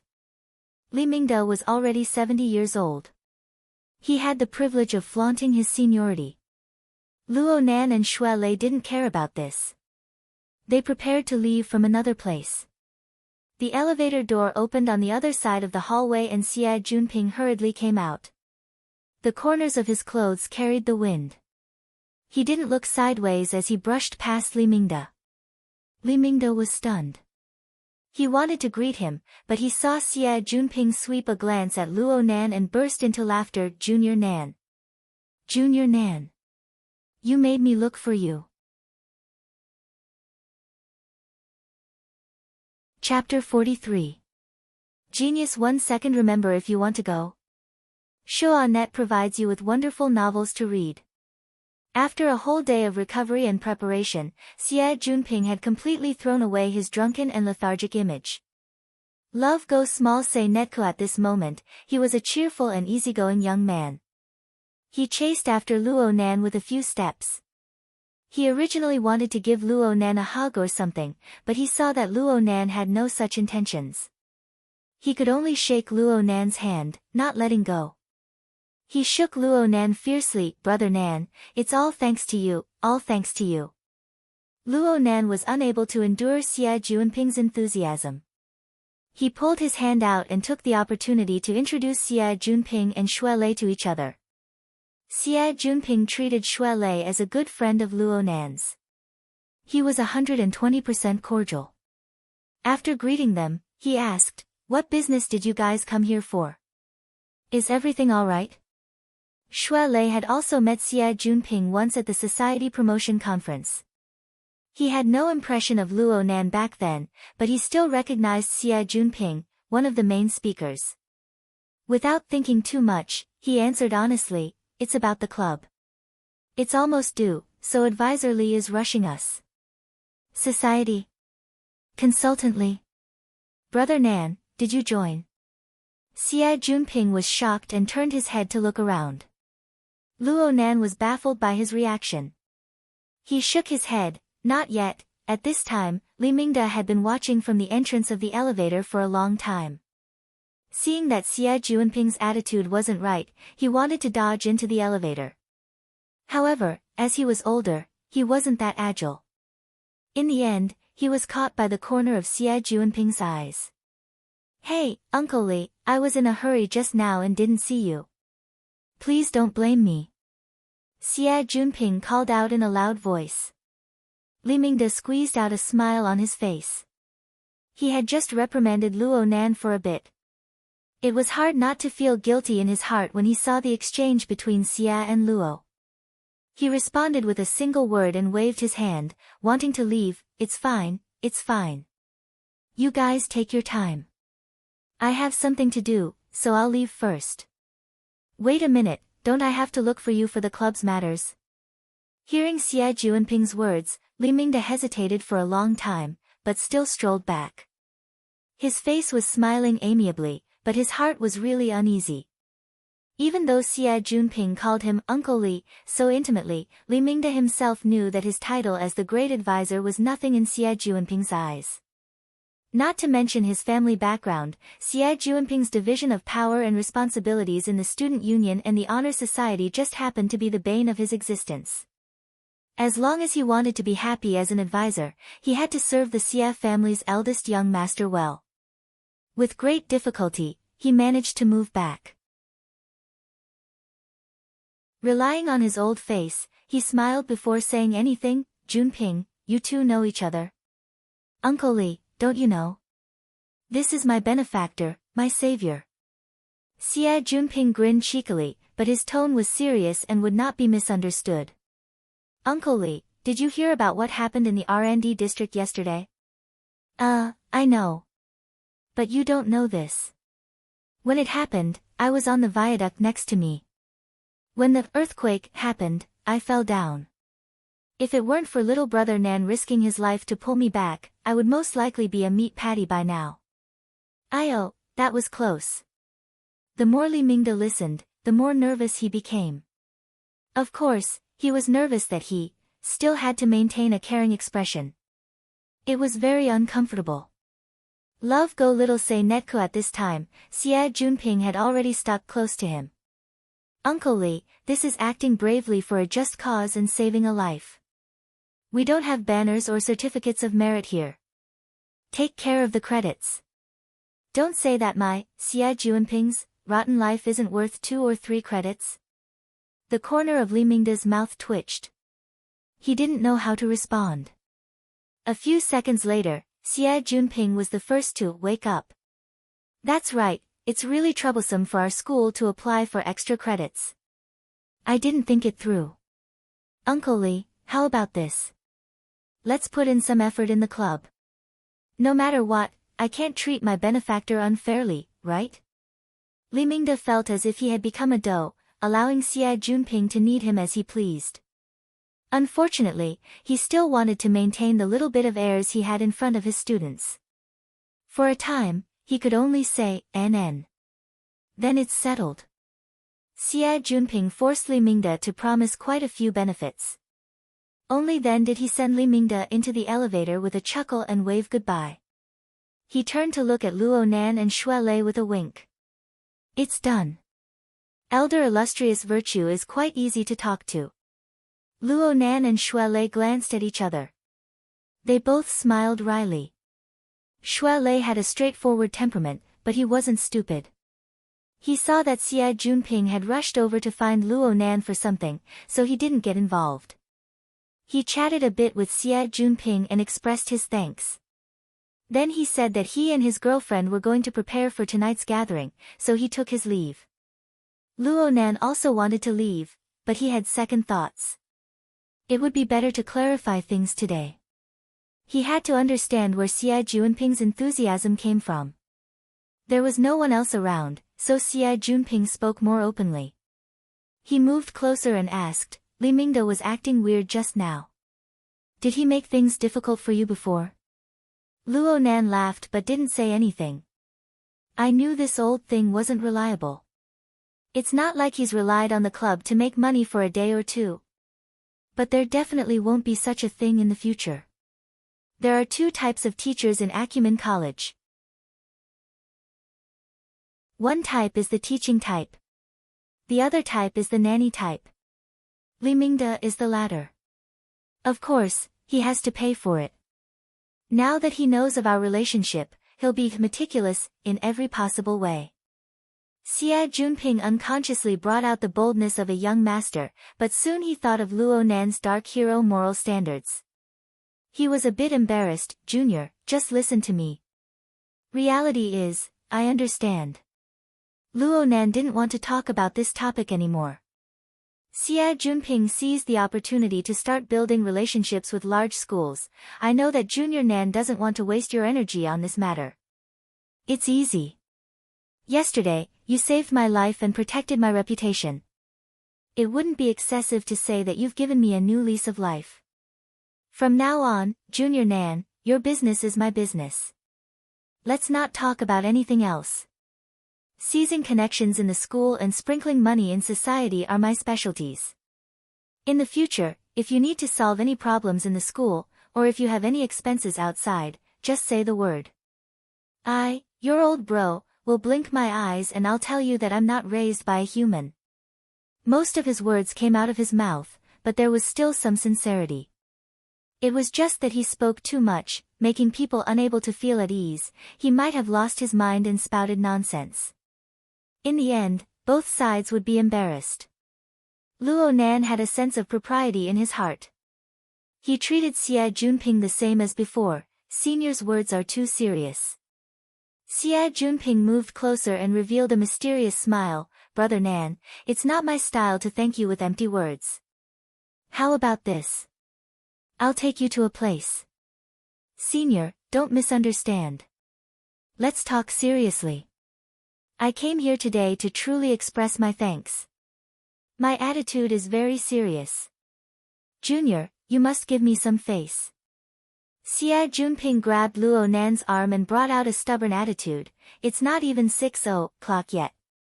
The club activities haven't ended yet. Junior, give me a bit of time.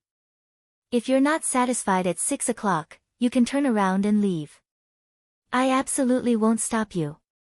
Luo Nan lowered his head to look at the time on his wristband screen.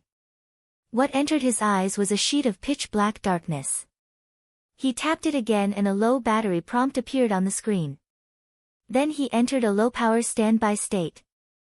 The battery consumption was a bit fast. Luo Nan remembered that his wristband still had at least half of its battery left.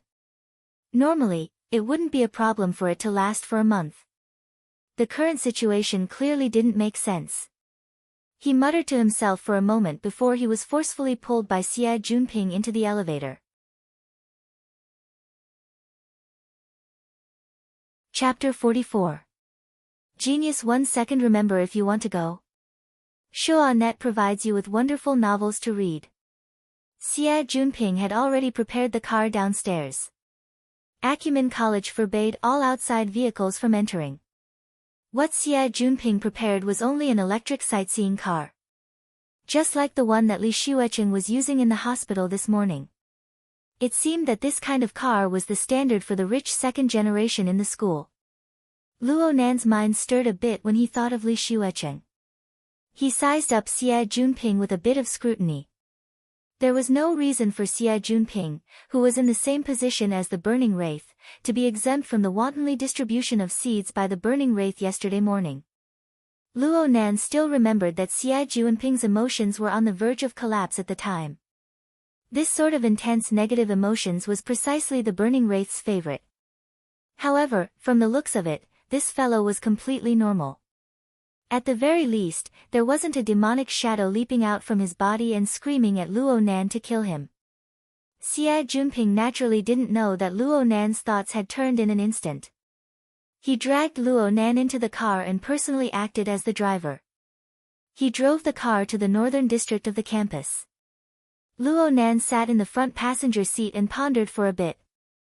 The mental plane vibrated, and the heavily chained crow extended out from between his eyebrows.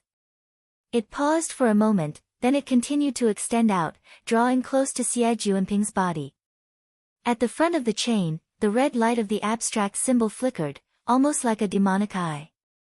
However, what it observed and sensed was a darker and more profound level.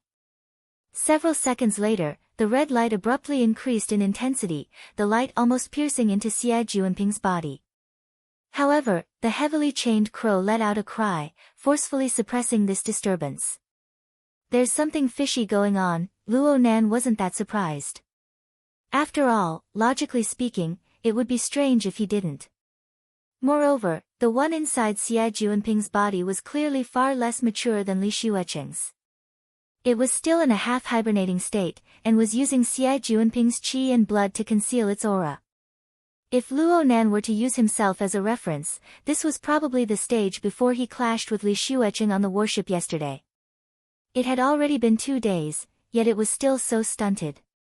Perhaps it was due to the host's personality. The chain circled around Xie Junping's body a few times before slowly retracting. Wait, Luo Nan didn't act blindly without thinking. Ever since he had swallowed the other Burning Wraith, his understanding of his own abilities had deepened by a large margin. His thinking and application became more comprehensive. Currently, his abilities could be roughly divided into 2 areas. Part of it was the heavily chained crow, representing the power of the format of "My Heart's a Prison." It was relatively restrained and like a stabilizing needle, it controlled and suppressed the abnormal changes inside and outside. The other part was an abstract symbol formed by the Burning Wraith, which could be shortened to Wraith sign. This thing retained a considerable part of the functions of its original form. It was extremely invasive, like a ferocious beast foraging for food. Its senses were sharp, and its appetite was greedy. From time to time, it would want to do something big. At the present stage, the suppressive power of the chains was overwhelming.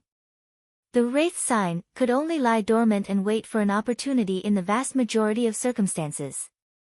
Only in especially intense stimulation, such as the other Burning Wraith, the killing intent directed at Luo Nan, or the eruption of extreme emotions nearby, would the Wraith sign be activated.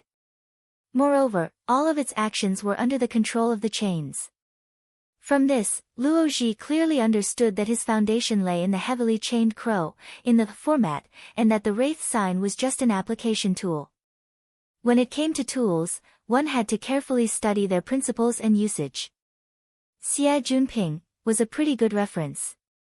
Well, it could be said that it was a small revenge. Luo Nan's mind stirred as the chains retracted.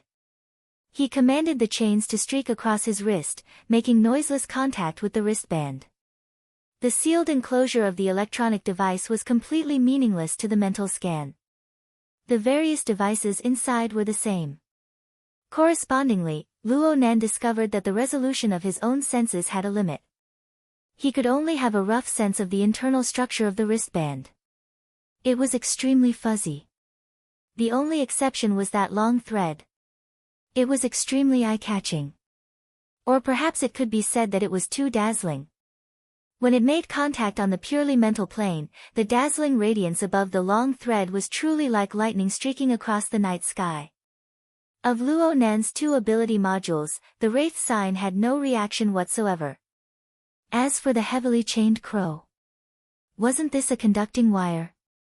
Luo Nan let out a muffled groan. He was caught off guard, and the lightning actually followed the heavily chained crow to hack into his brain from the space between his eyebrows. His body shook violently. What's wrong? Xie Junping jumped in fright. It's nothing. Luo Nan rubbed his forehead, his expression odd. If one were to pick the best place in Acumen College, it would undoubtedly be the city wetlands that the school had deliberately circled when it was founded. As one of the green lungs of the city, this place was practically completely covered in vegetation. It breathed in and out fresh air at all times. And the slightly damp ground seemed to be able to permeate the gurgling sound of the long river that passed through the forest into one's blood vessels. Therefore, most of the beauty of Acumen College lay in the wetlands. Half of the beauty of the wetlands lay in the long river that quietly flowed through the forest. The long river divided the wetlands into the north and south banks. It also divided the tranquil and bustling areas. The bustling south bank's landmark building was the school's auditorium. North across the river was the lush wetlands jungle. Practically no traces of man-made structures could be seen at a glance.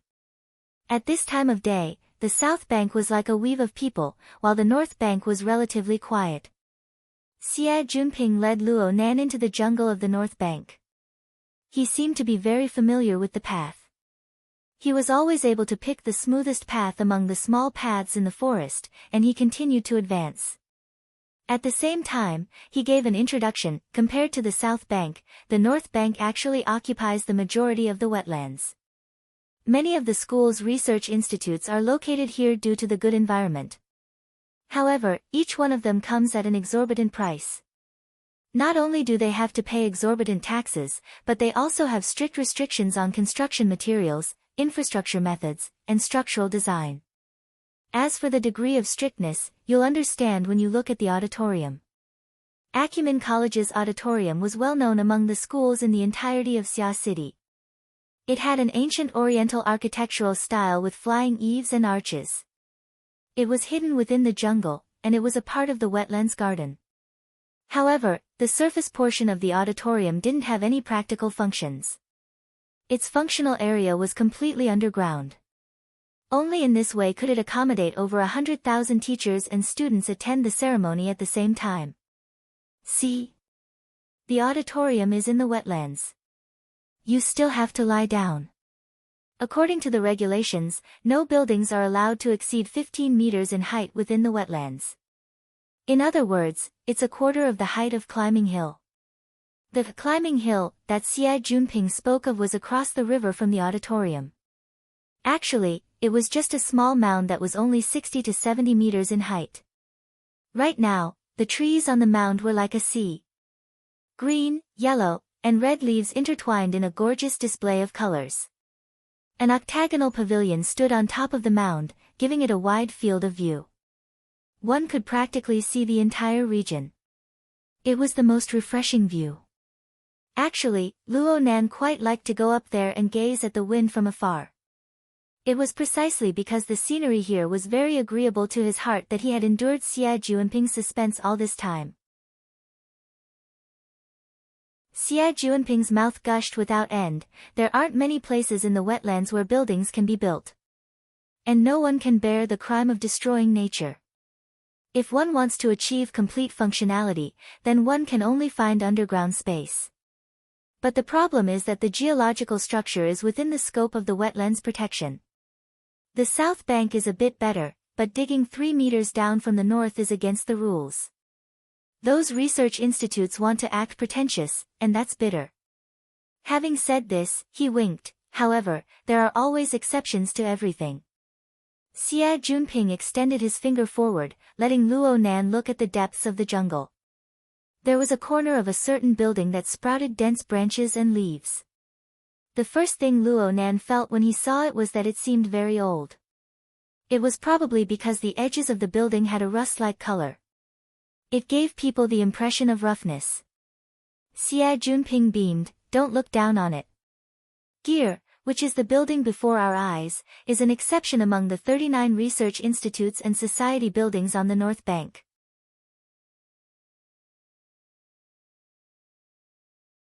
Chapter 45. Genius 1 second. Remember, if you want to go.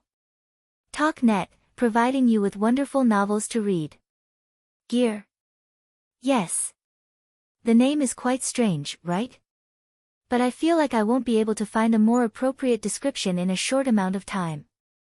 Xia Juanping was like a hard-working salesman, but the results were mediocre. Luo Nan pressed his forehead lightly. He had already formed a habit of doing similar actions during this period of time, and it made his concentration less focused. The two turned around the natural forest wall barrier as they spoke. Soon, they saw the front of the building. It was just like the impression they had just gotten. The outer wall of the building was a rusty red. It didn't look like any color of the surrounding natural environment. Instead, it looked like rusty metal with a bit of paint. The main body of the building was covered by the long vines and weeds of the jungle. The light in the jungle was gradually dimming, making it even harder to see the overall layout of the building. Xia Juanping was a bit worried that this kind of exterior would give Luo Nan a bad impression. He rushed to add, "Less renovations have been done in the past 2 years. The environment is a bit messy, but the inside will definitely give you a pleasant surprise." Luo Nan didn't say anything. He just wanted to see what Xia Juanping was up to. The two followed the small path overgrown with weeds and turned to the main entrance of the building. This place should have been a small plaza in the past, but it had already been taken over by the jungle due to the lack of people taking care of it. If the main entrance wasn't tightly shut, the long vines of the wetlands would have extended into the main hall. Right now, the entire building was tightly surrounded by the jungle. The small plaza was the best location in the vicinity, but it was still hard to see the entire building. Only now did Luo Nan realize, there's no one here. There was one last semester, but now it's just an empty shell. Xia Juanping used his wristband to connect to the AI's authority. The metal main entrance of the building immediately lifted up, and the hall space inside automatically lit up. Xia Juanping led Luo Nan through the door and explained to him at the same time, "This place currently belongs to the Order Club. It used to be a very active old club. I've even heard that it was established before the school was founded. During its golden age, it attracted the sponsorship of over a dozen of the world's top 500 rich people. It was extremely awesome. But there were too many rich people. It was troublesome. Especially after the first few old members graduated. The younger generation relied on their respective rich people and fought to their heart's content. The club was originally a good club, but it was forcefully turned into an azure field. Hatred was tied into a dead knot. In 90 and in 93, 2 major incidents occurred consecutively, and the nature of the incidents was very bad. The school banned the recruitment of new members, and the club collapsed in an instant. At this moment, the two of them walked into the empty hall. The square layout could not be seen here. The spiral staircase, the vertical elevator, and the circular corridor divided the hall, but there was also a hint that it extended into a wider space. Xie Junping shrugged. The main structure of this building is the circle. That is probably why it is called gear.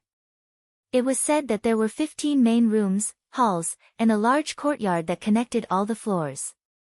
They were all round, insanely round. You might feel a little dizzy at first, but you'll get used to it. Luo Nan didn't feel any discomfort. On the contrary, he was a bit curious. Xie Junping continued to introduce, the club has indeed reached its end in this generation. Actually, the qualifications to recruit new members were going to be restored this semester.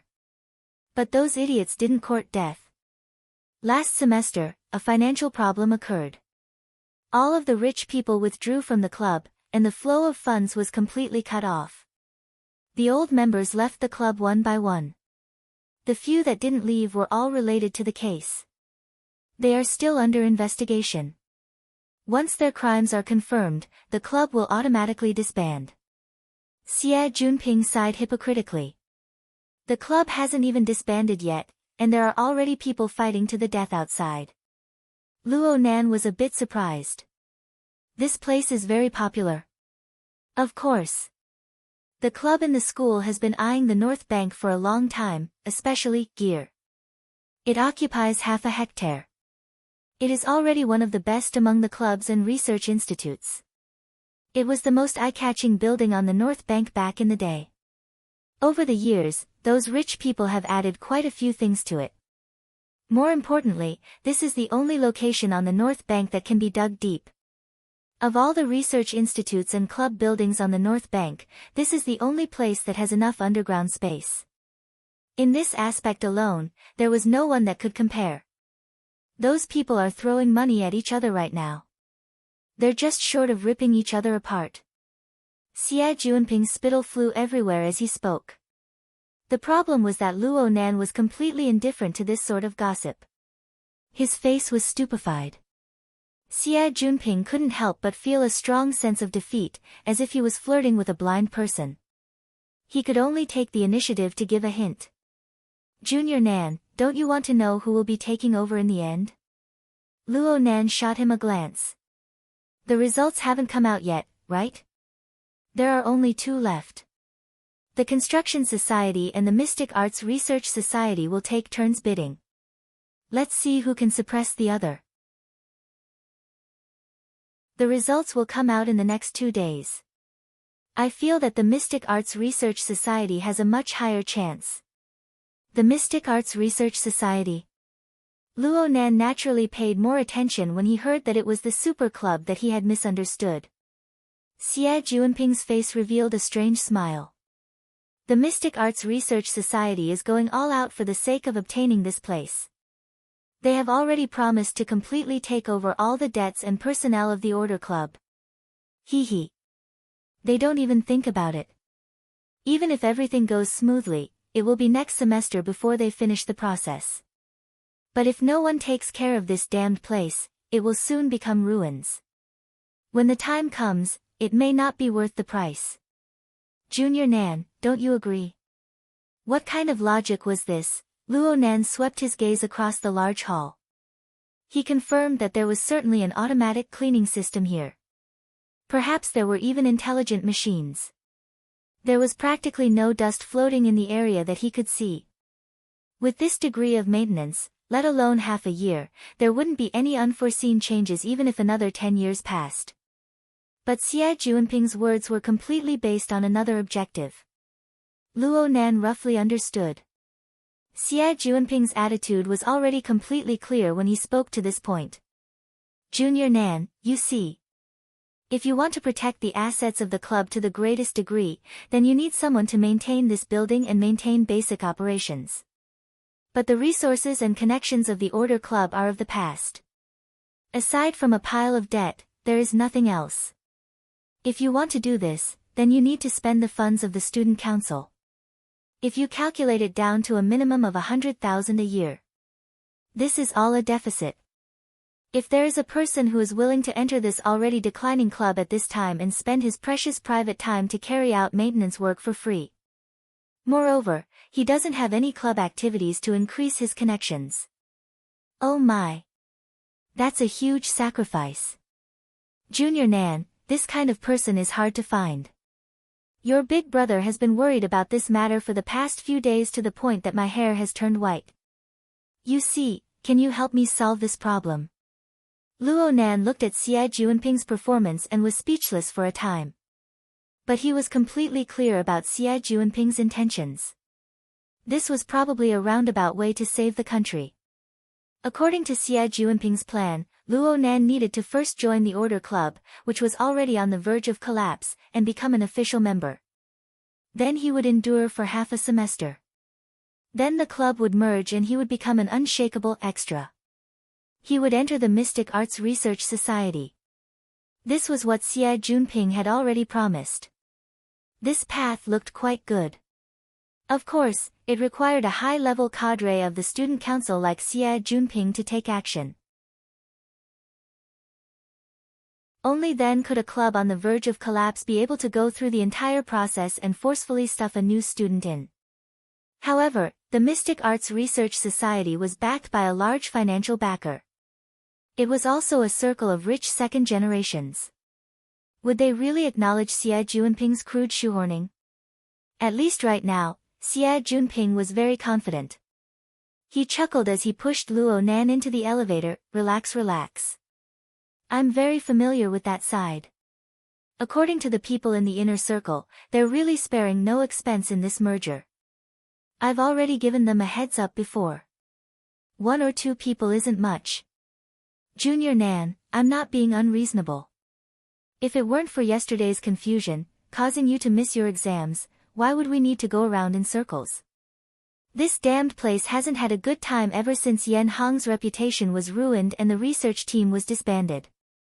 They say that we're taking advantage of them. I'd even say that we're committing a crime. A certain name entered Luo Nan's ears and he stopped in his tracks. He suddenly turned his head. Which one are you talking about?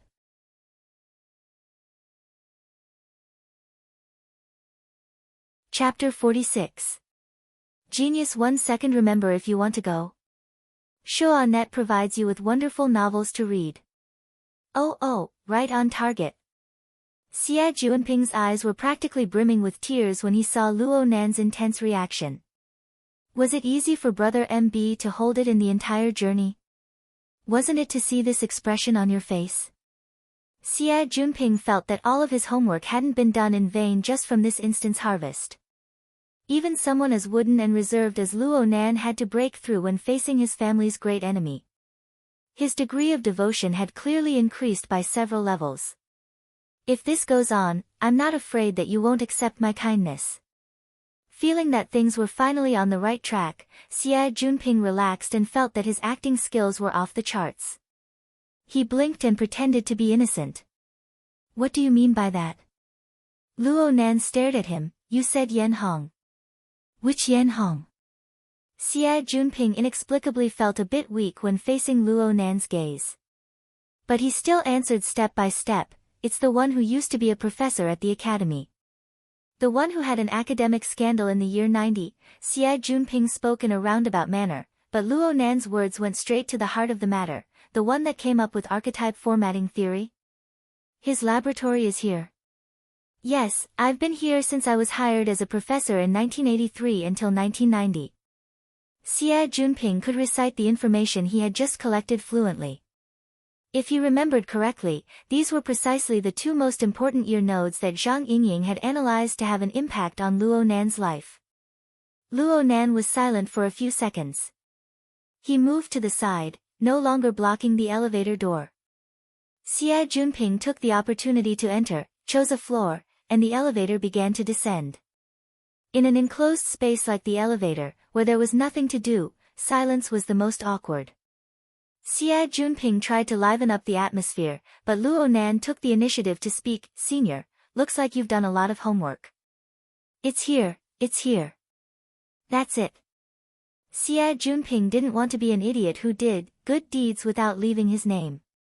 Talking to smart people really saved him a lot of effort. He grinned and said, it's all right. Helping you, Brother Nan, is also to relieve my guilt. Naturally, I have to do my best. The so-called effort was not an exaggeration at all. In order to come up with this idea, Xie Junping also scratched his head. Luo Nan's society crisis. Yan Hong, who was suspected of stealing Luo Nan's grandfather's research results. The Mystic Arts Research Society's development plan. In the end, they were able to find this explosive point that perfectly converged many elements. However, Xie Junping was worried that his private investigation would make Luo Nan unhappy.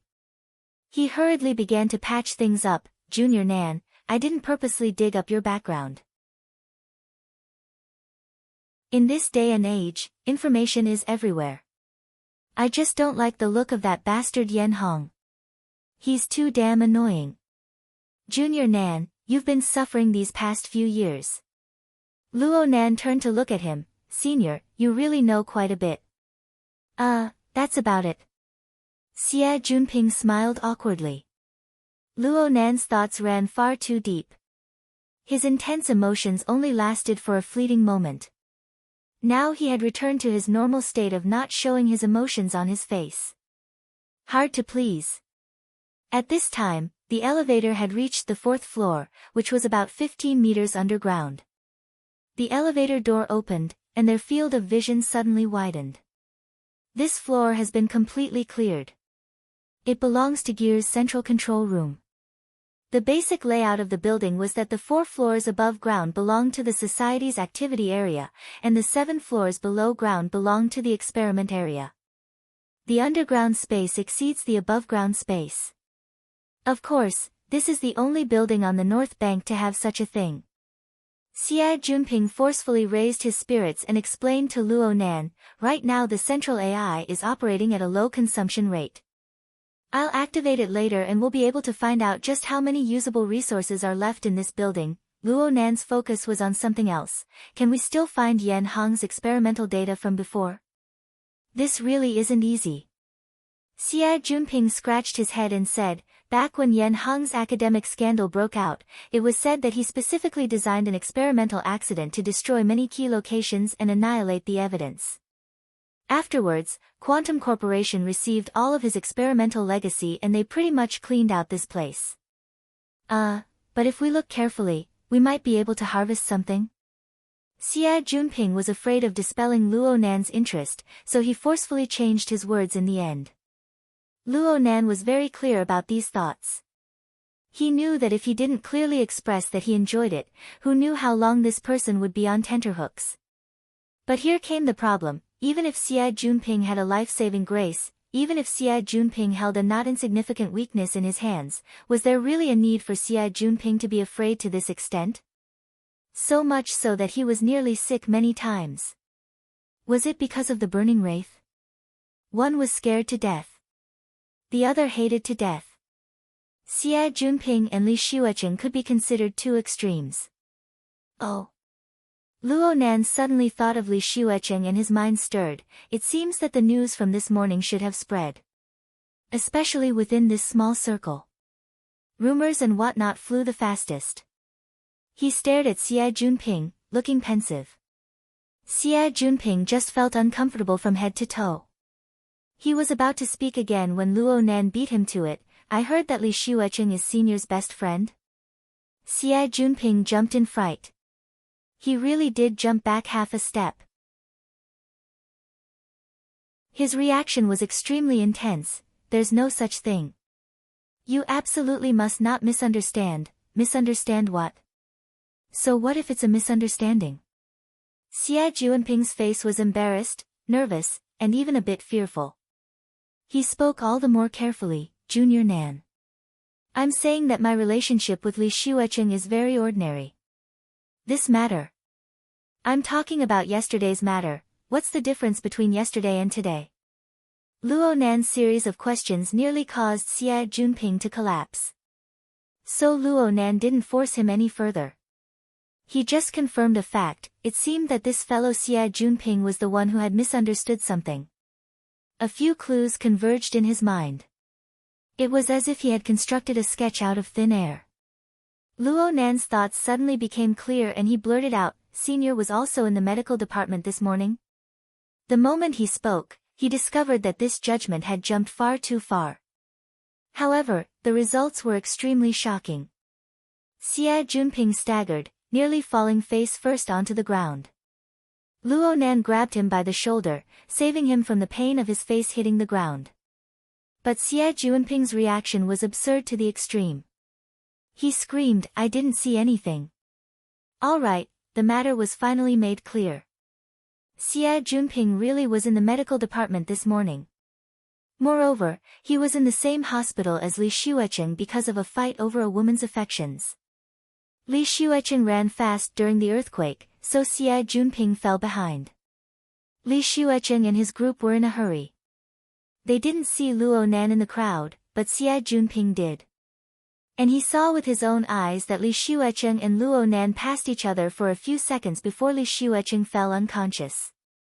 Li Xuecheng sank into shock and was still in the intensive care unit. If it were anyone else, they wouldn't have thought too much about it. But Xia Junping knew of the conflict between Luo Nan and Li Xuecheng. He also obtained a few details from Lian Yu and the others. More importantly, his life was hanging by a thread yesterday morning. He was awed by Luo Nan's strange gaze. The more he thought about it, the more he felt that it was mysterious. He unconsciously leaned towards a few bizarre directions. He originally wanted to find Zhang Yingying to discuss this, but for some unknown reason, he was unable to contact her for an entire day. It was as if the hidden indigo firm had closed down. Perhaps he could only do it himself and think of this move. On one hand, he wanted to build a good relationship with Luo Nan. On the other hand, he wanted to recruit a capable person. Xia Junping's current state was completely unfazed. He just needed to use a bit of strength and he would be like a bamboo tube pouring beans. Luo Nan sighed and patted Xia Junping's shoulder.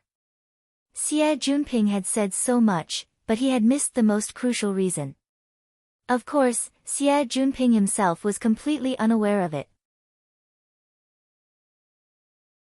Luo Nan borrowed the action of patting Xia Junping's shoulder to shake the heavily chained crow. It came out from between Xia Junping's eyebrows, and the wraith sign flickered with red light. It instantly pierced in and out of Xia Junping's body. Xia Junping shivered inexplicably. And on a plane he was unable to reach, a dark red glowing mist escaped from his body. It was blocked head-on by the heavily chained crow and dispersed with a wave.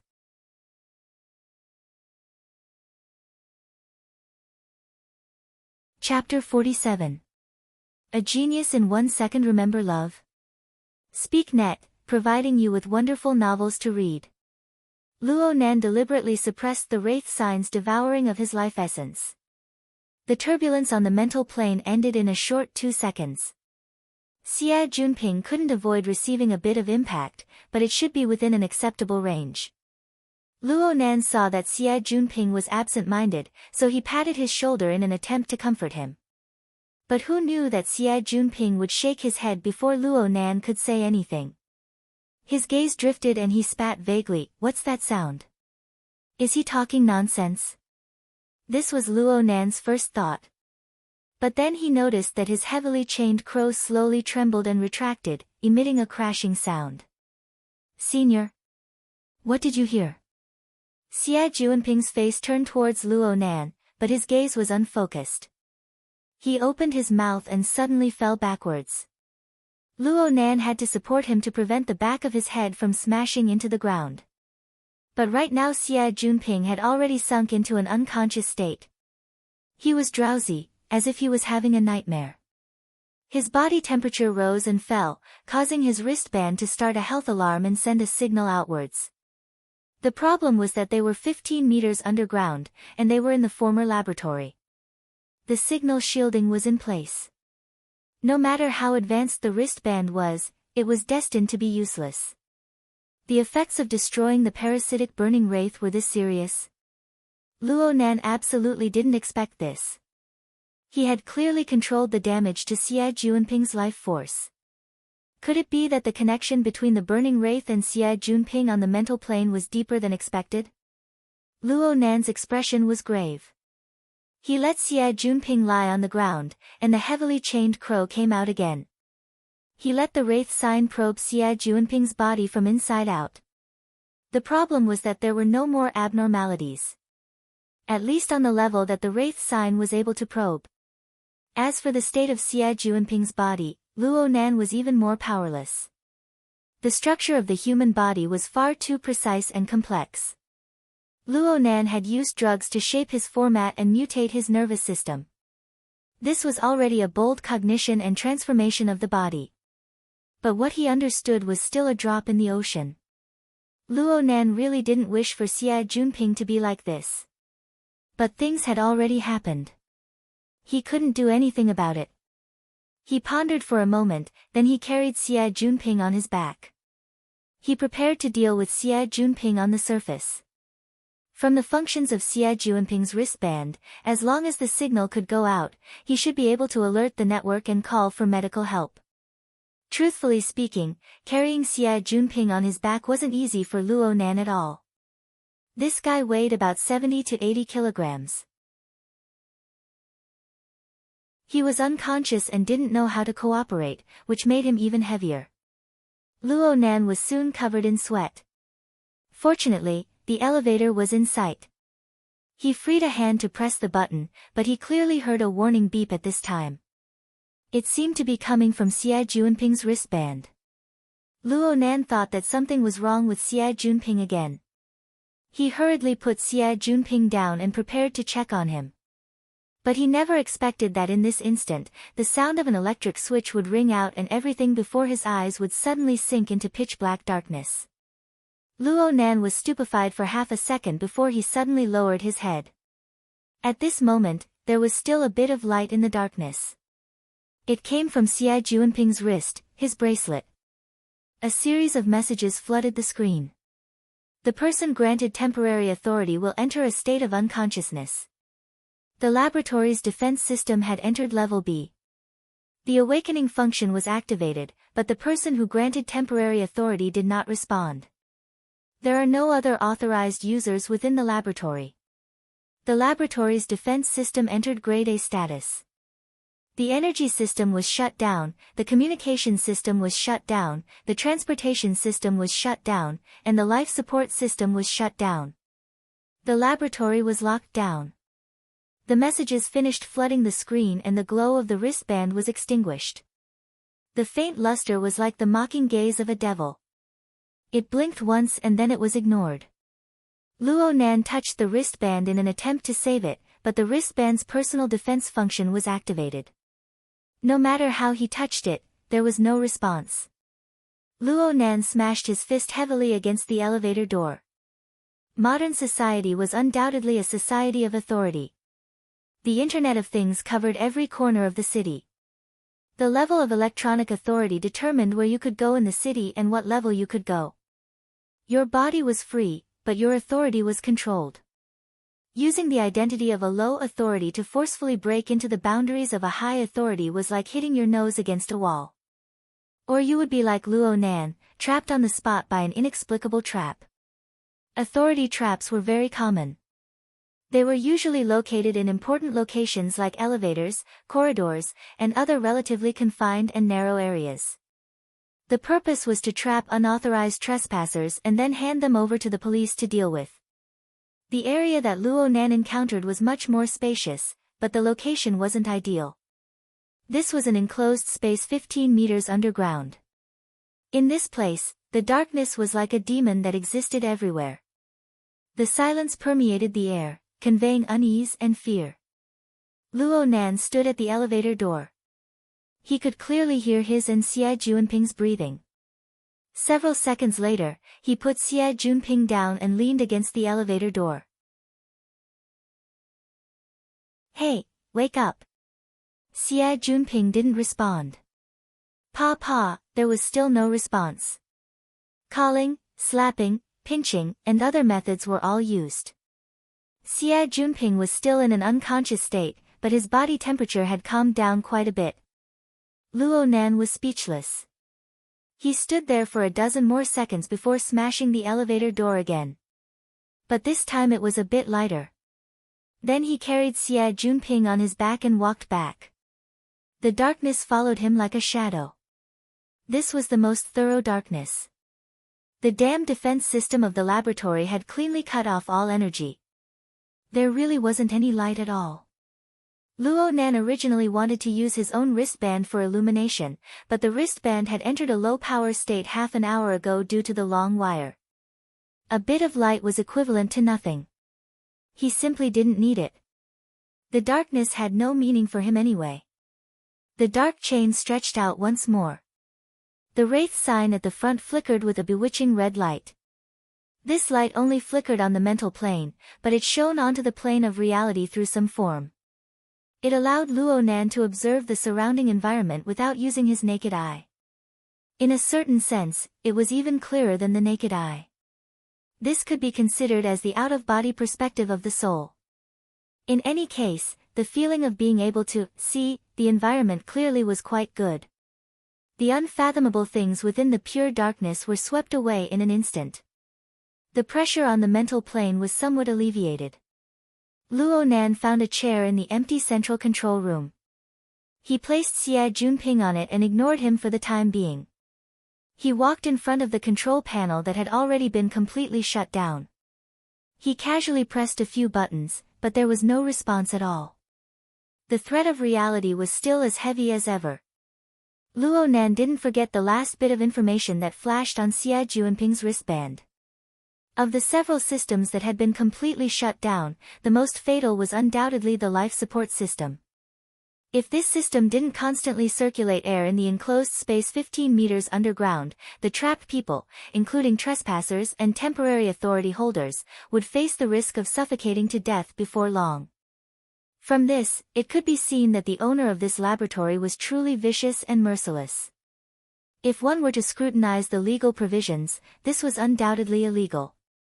But when Luo Nan thought about who the previous owner of this laboratory was, he felt that this was quite in line with his own psychological expectations.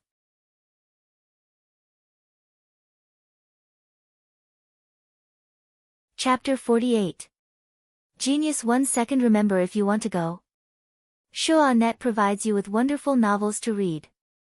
The previous owner of the laboratory, Yan Hong, was the one who put forward the archetype formatting theory. It had flourished for a time in the 80s, and this reputation was obtained by stepping on the shoulders of Luo Nan's grandfather. Love Go Small Say Netku. Back then, when Luo Yuandao was involved in human experimentation, the media had focused on the wilderness, the vagrants, the victims, and other more explosive details. However, they did not pay much attention to the person who exposed the matter. Coupled with the so-called witness protection policy, the identity of the key witness had never really entered the public's attention. But Luo Nan knew very well that the one who did this was none other than Yan Hong, who had worked in the same research institute as Luo Yuandao. Not long after Luo Yuandao's lawsuit was finalized, Yan Hong proposed the prototype formatting theory and gained a huge academic reputation. But it was precisely because of this that he fell so miserably after being exposed for plagiarizing Luo Yuandao's experimental data in 1990. The outside world did not know, but the academic world still had fresh memories of this case, and they were clear on many of the details. However, due to the special nature of Luo Yuandao's case, as well as the involvement of Quantum Corporation, everyone kept it a secret. It was only circulated within a small, closed circle, and was not exposed to the public media. During the investigation by the Scientific Research Ethics Committee, Yan Hong deliberately caused an experiment accident and destroyed the evidence. His actions were also extremely bad. After this incident, Yan Hong's reputation in the academic world was completely ruined. In the end, he disappeared without a trace. It was only natural that such a person would set up some death traps in his own laboratory. Right now, Luo Nan had quite the thought, this is how it should be. Then he felt indescribably excited. Yes, it was excitement. Ever since Luo Nan understood the cause and effect of his grandfather's case, he very naturally viewed Yan Hong as the main culprit. For the young Luo Nan back in the day, Yan Hong, who was like the sun at high noon at that time, was fully deserving of being the final boss. He was the target that Luo Nan would defeat in the future. Unfortunately, before Luo Nan could grow up, this boss inexplicably collapsed in the year 90. The results of his research became a part of Quantum Corporation's acquisition of many intellectual properties. Though Luo Nan hadn't completely lost his goal to strive for, he still felt a sense of loss in his heart. But who would have thought that after 6 years, in an abandoned laboratory, he would actually get the chance to fight with this boss from a distance? Even though he was just imagining an empty target, it had an exceptionally different meaning for Luo Nan. Luo Nan's thoughts were unprecedentedly lively.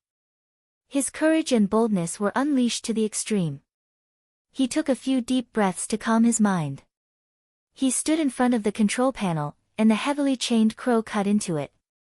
As the central control area of a laboratory, the equipment here was nothing more than a few control panels and a few screens. Its function was similar to that of a surveillance center. Under normal operation, one could see the interior of the building, including every corner of the surrounding area. When it came to the core modules of the energy and life support system, this was only a control panel. At this moment, when the power was completely cut off, it had no practical significance. Luo Nan's idea was to utilize the sensing abilities of the heavily chained crow and the wraith sign to trace the connections of the various equipment within the central control console. He would find the location of the core module and think of a way to reboot the system. Love go small say netku as for how to interfere with reality from the spiritual level, he wanted to give it a try. The heavily chained crow was like a python piercing through the darkness. It followed the complicated wires of the sealed area all the way down.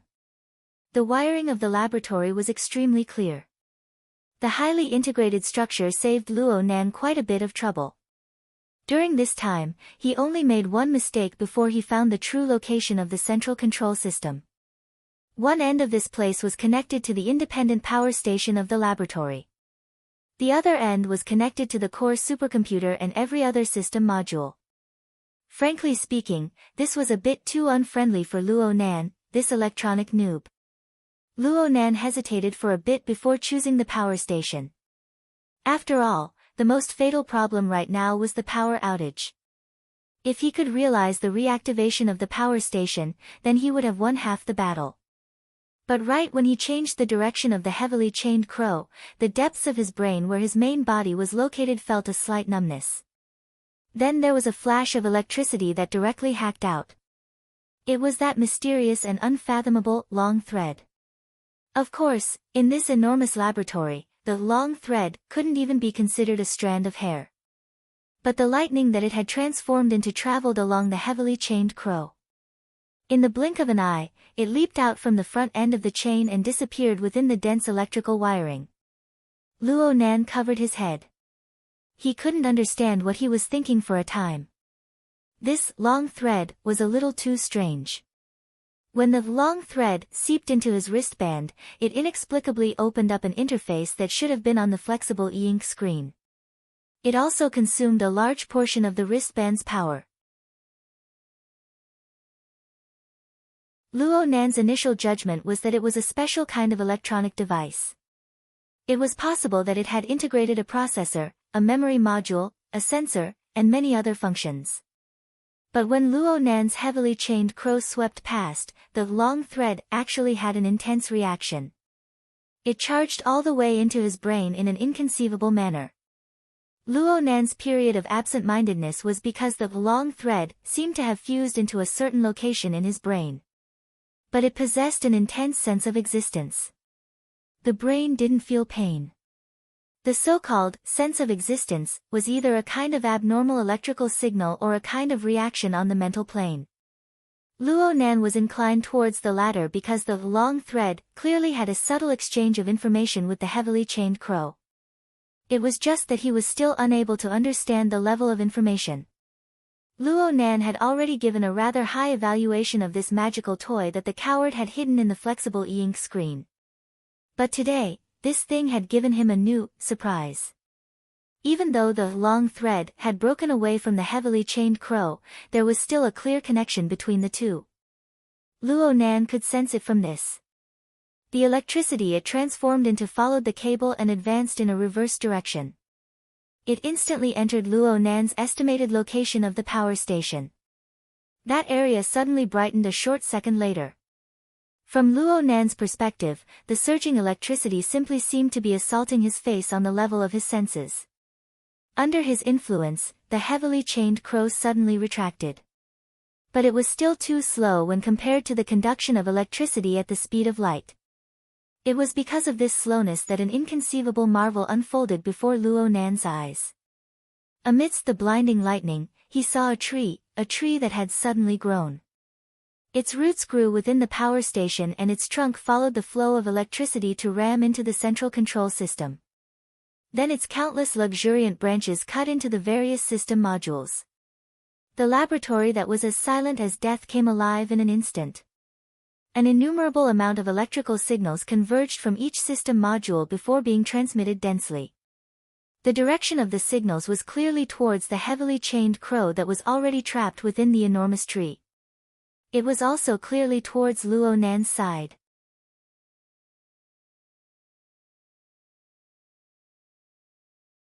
Chapter 49. Genius 1 second. Remember if you want to go. Shuanet provides you with wonderful novels to read. The most tragic epileptic patient in history. It was as if Luo Nan could already see his miserable end in this instant. Love Go Small Say Netka. This also reflected a deeper understanding of his. The structure of the long line at this moment was like a huge neuron. As the basic signal processing unit of the human body, the ideal model of the neuron was almost the shape of a tree. The branching branches are the dendrites that receive information. The main part is the axon that transmits information. The axon endings of the anterior neuron were similar to the roots of a large tree. They then contacted the dendrites of the posterior neuron to realize the conduction of neurotransmitters and electrical signals.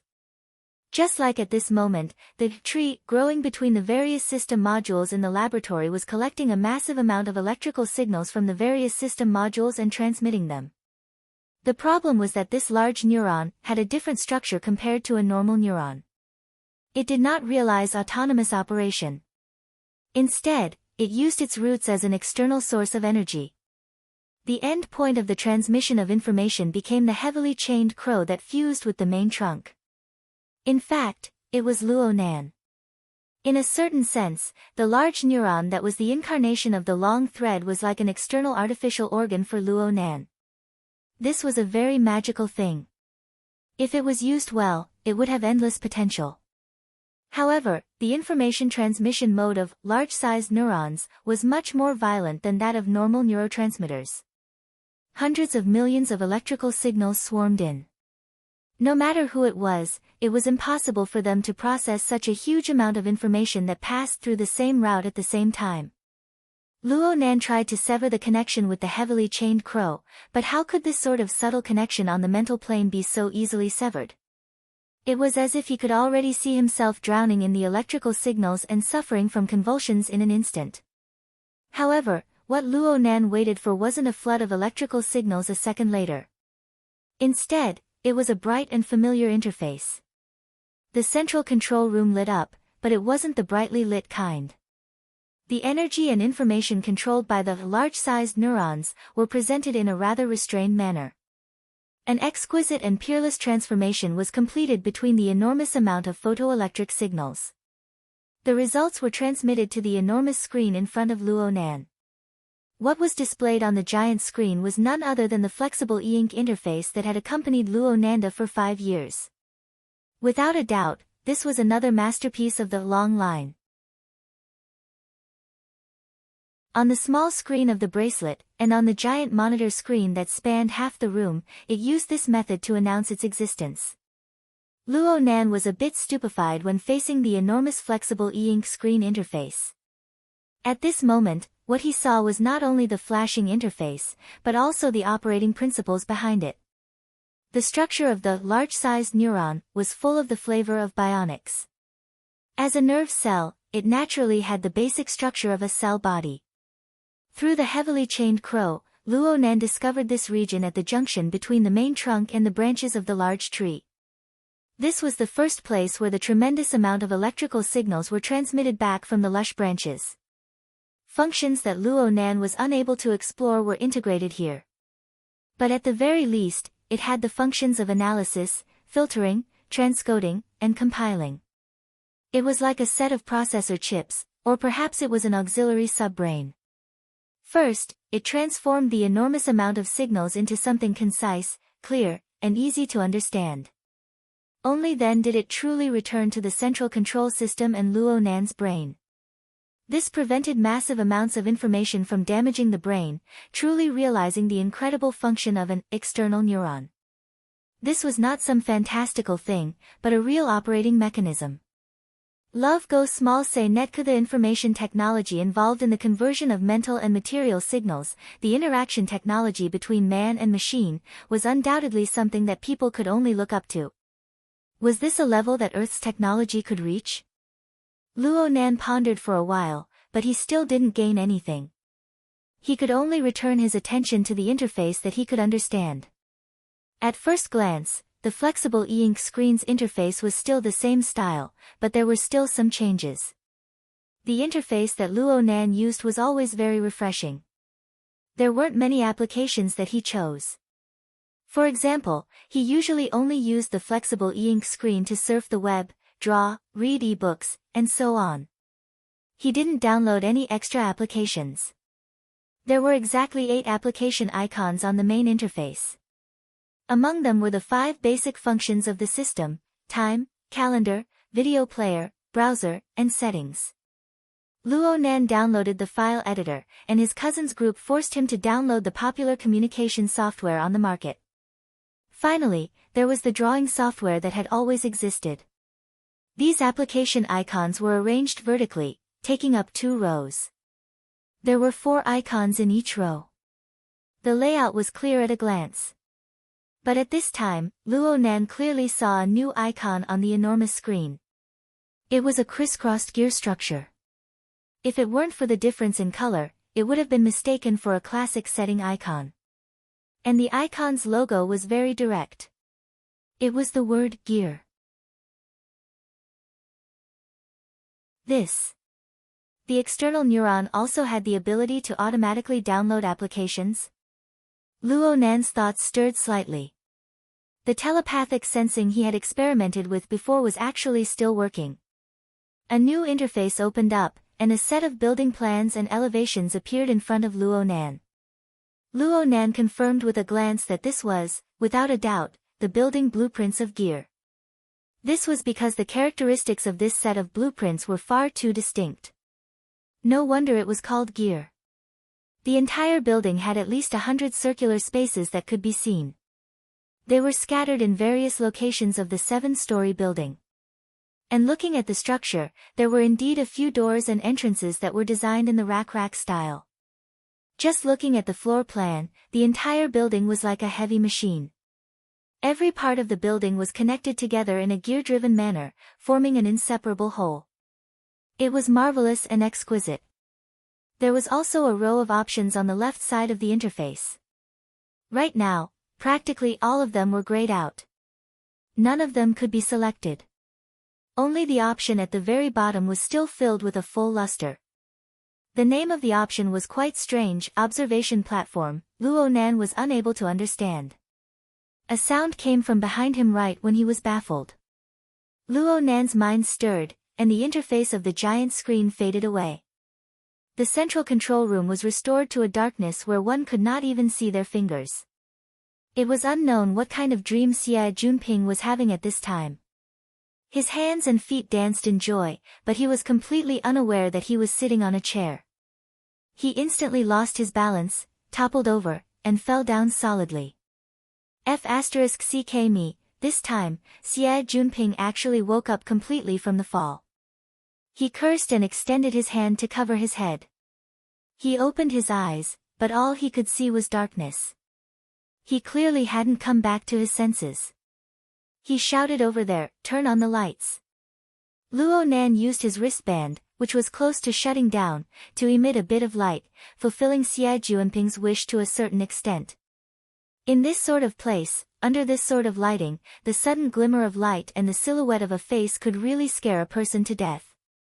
Xie Junping drew in a breath of cold air and let out another cry. He had instinctively dodged, but he had bumped into the chair. Luo Nan didn't want to play around with pleasantries. He directly said, "Senior, it's good that you're awake.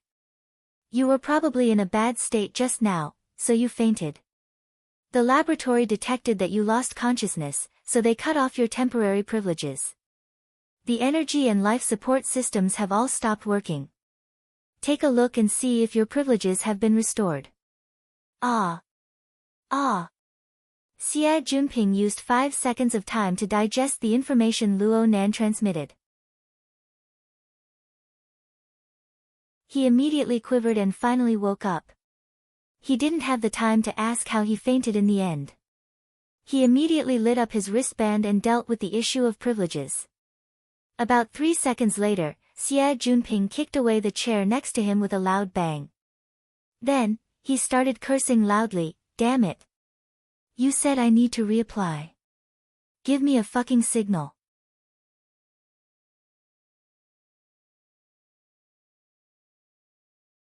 Chapter 50. Genius 1 second. Remember, if you want to go. Shuanet provides you with wonderful novels to read. Forget it, I shouldn't have had high hopes for this system anyway. Love Go Small Say Net. Luo Nan felt that his actions of hiding the interface just now were quite foolish. Fortunately, it was not too late to mend the pen after the sheep were lost. He sighed and knocked on the control panel, causing the giant screen in front of him to light up again. The light of the enormous screen elongated Luo Nan's shadow, causing Xie Junping's jaw to drop to the ground. "Brother Nan, you are a hacker?" Luo Nan didn't know how to explain, so he simply didn't speak. Xie Junping, on the other hand, grew excited all of a sudden. "My goodness. I heard that this system was strengthened by Quantum Corporation. Junior Nan, you can even order it around? Wasn't this guy's mood a little strange?" Luo Nan still remembered that Xie Junping had nearly fainted from fear. Before he fainted, Xie Junping had wailed at Luo Nan for mercy. But in this current situation, not only did Xie Junping's fear of Luo Nan completely disappear, even his fear of being trapped in a hopeless situation was reduced to a minimum. Could it be that he had lost his memory due to the shock? Or could it be that the effect of killing the burning wraith was really immediate?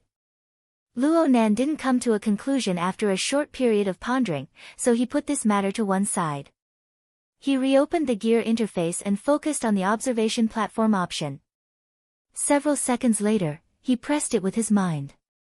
There were no changes on the interface, but there was a stream of information flowing through the heavily chained crow into his brain, allowing him to understand many things. Luo Nan muttered to himself for a bit before turning around. "Let's go." "Leave? Where are we going?" Xie Junping looked around at the dark surroundings and didn't dare to move. But in the next second, a door automatically opened at the side of the central control room, leading to an even darker space. "Love Go Small Say Net." Xie Junping blurted out, "Secret passage. Turn on the light from the bracelet." Ah! Luo Nan's mind stirred, and the giant screen went out. The room was restored to a pitch-black darkness. Xie Junping exclaimed and hurriedly turned on the light on his bracelet, barely illuminating the road ahead. Since there was light, Luo Nan didn't say much. He directly headed in the direction of the newly opened door. Hey, this is a secret passage, right?" Xie Junping lowered his voice and suppressed his nervousness as he followed closely behind. "It's a corridor outside." Though the giant screen was extinguished, Luo Nan's large-scale external neuron was still controlling that portion of the resource. It transmitted effective information through the heavily chained crow and transferred it to his cranial nerves. The scene was directly mapped onto his retina. As long as Luo Nan's energy was enough to support the existence of the heavily chained crow, this electronic map would not lose its effectiveness no matter how far the distance was. Of course, without the heavily chained crow to guide the wraith sign, and without the risk of his soul leaving his body, he had become blind in this darkness. He needed a source of light. Xia Junping had already understood the ruthlessness of the defense system from the bracelet. He was completely confused at this time. If it's not a secret passage, how did it open? It should be the original design of the builder. All the portals along the route we took were controlled by an independent power source. The people who modified it later obviously didn't notice this. Why is it so troublesome? Xia Junping shook the beam of light from his bracelet and looked around. Sure enough, he saw that there were public places like corridors along the way. Occasionally, he had to pass through one or two rooms, but there was no need to hide. It's probably a hobby. Luo Nan's brain incessantly flashed with the elevation and floor plan of gear. The tight structure and the peculiar design made him gasp in admiration at every moment. The layout of the entire building seemed to transform into a machine that could be activated at any time to process some product. Right now, he and Xia Junping were shuttling back and forth between the components of gear, carrying out a marvelous tour. With the external neuron controlling them, Luo Nan and Xia Junping were completely green all the way. They didn't encounter any obstacles. After passing through the stairs of the safety passageway, the two should have gone from the 4th underground floor to the 2nd underground floor. Though this place was still within the scope of the laboratory, it was clearly a public activity area. They swept past the beam of light, and they even saw a bar counter, a sofa, and so on used for resting. What a weirdo. Xia Junping finally put an end to his conjecture regarding the secret passage. He once again greeted the strange hobby of the builder. In any case, Xia Junping's state of mind grew more and more relaxed as they walked through the darkness because of this weirdo. He also dared to carry out his duty as a lamplighter. He took the initiative to go to the front and illuminate the place. If there really was some sort of secret passage placed in front of him, it would be debatable whether or not he would have the guts to make his way through. Hey, where do we go up ahead? Xia Junping's beam of light swept across a wall. It followed the wall, and the outline of the resting area retracted in an arc. It seemed to be the end. Before Luo Nan could respond, the beam of light suddenly swept across a signboard. It immediately locked onto the signboard. Xia Junping stood still in a single step and fiercely slapped his thigh. I know where this is. Luo Nan followed the beam of light and looked over. He saw that the signboard displayed an underwater scene in a hand-drawn style. Fishes swam amidst the aquatic plants. The scene was all the more vivid under the flickering light. Where is this? The Sandbar Waterway. It's a very famous scenic spot in Gear. From here. Xia Junping used the beam of light to sweep across a sealed door. Just enter from here all the way to the withered tree sandbar 700 meters away. A long underwater corridor was built there. The middle of the corridor passes through half a swamp and a small lake. It's a good place to get close to the underwater ecology of the wetlands. After a simple introduction, Xia Junping began to gossip again. I heard that this underwater corridor existed before the construction of Gear. However, someone used the crime of destroying the ecology to sue them. The construction party nearly lost their pants, allowing the Order Society to pick up a great bargain. When they constructed Gear, they deliberately connected it together. Of course, they have to pay quite a bit of taxes every year. Luo Nan found the most crucial information from Xia Junping's string of nonsense. You're saying that there's a sandbar over there? Yeah. It's a very famous place. It's said that it's the best place to view the entirety of Gear's construction. Luo Nan nodded to himself. Is this why it's called the observation platform? Xia Junping finally reacted at this time. He slapped Luo Nan on the shoulder in excitement. Junior Nan, aren't we free now? We just need to get to the sandbar. F***ck the signal. F***ck. Xia Junping suddenly cursed again. Luo Nan was baffled. What's wrong now? It seems bad. Luo Nan couldn't see Xia Junping's expression clearly, but his voice was a bit panicked. I remember that the water level of the wetlands rose a few years ago. The sandbar was completely submerged. Right now, there's a crooked, withered tree sticking out of the water. Hiss. The Order Society wouldn't have sealed the exit over there, right? Luo Nan confirmed the route and confirmed that it was just as Xia Junping said. They needed to pass through the underwater corridor. He hadn't discovered any abnormalities so far. We'll know once we go over there and take a look. Luo Nan directly opened the entrance to the underwater corridor. A slightly fishy smell of water assaulted his face. It was probably the result of many years of soaking. Xia Junping sent out a beam of light in a perfectly straight line, but it was impossible to illuminate the end. This long corridor was the same as the building as a whole, it was clearly curved.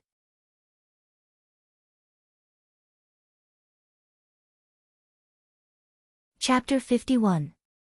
Genius 1 second. Remember if you want to go. Speak Net, providing you with wonderful novels to read. The two walked shoulder to shoulder into the long corridor.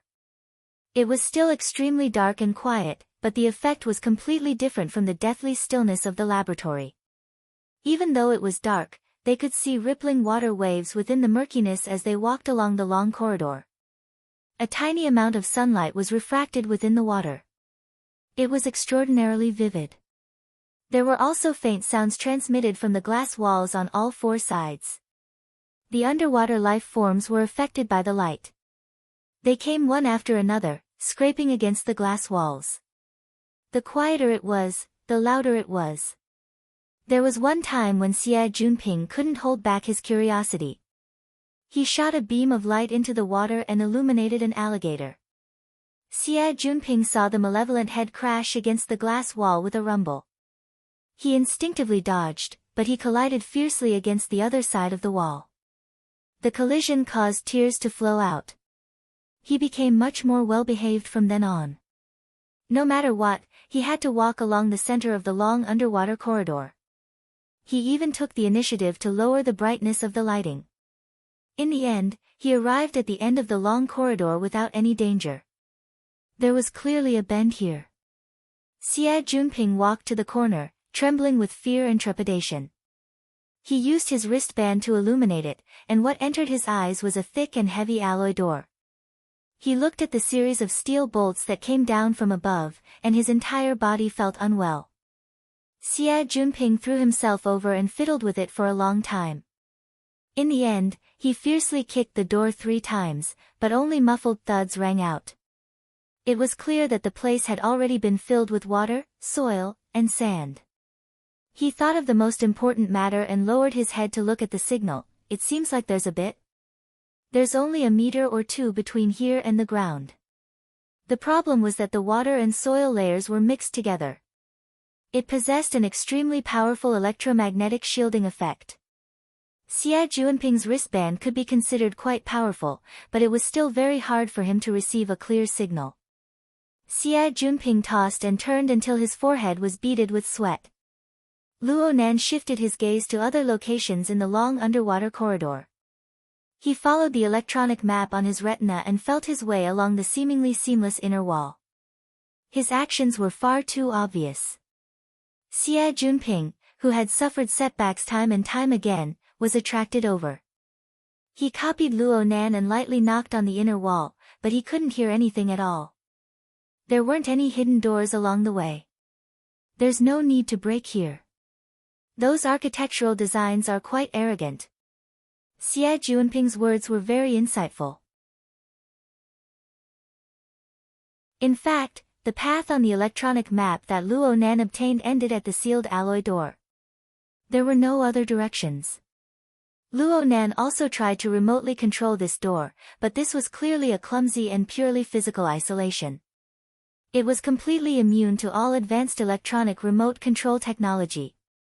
But he did not give up. Because there was one thing that couldn't be explained no matter what. Why didn't the other system modules in the laboratory have any reaction on the external neurons interface? Only the functions of gear and the observation deck were clearly displayed.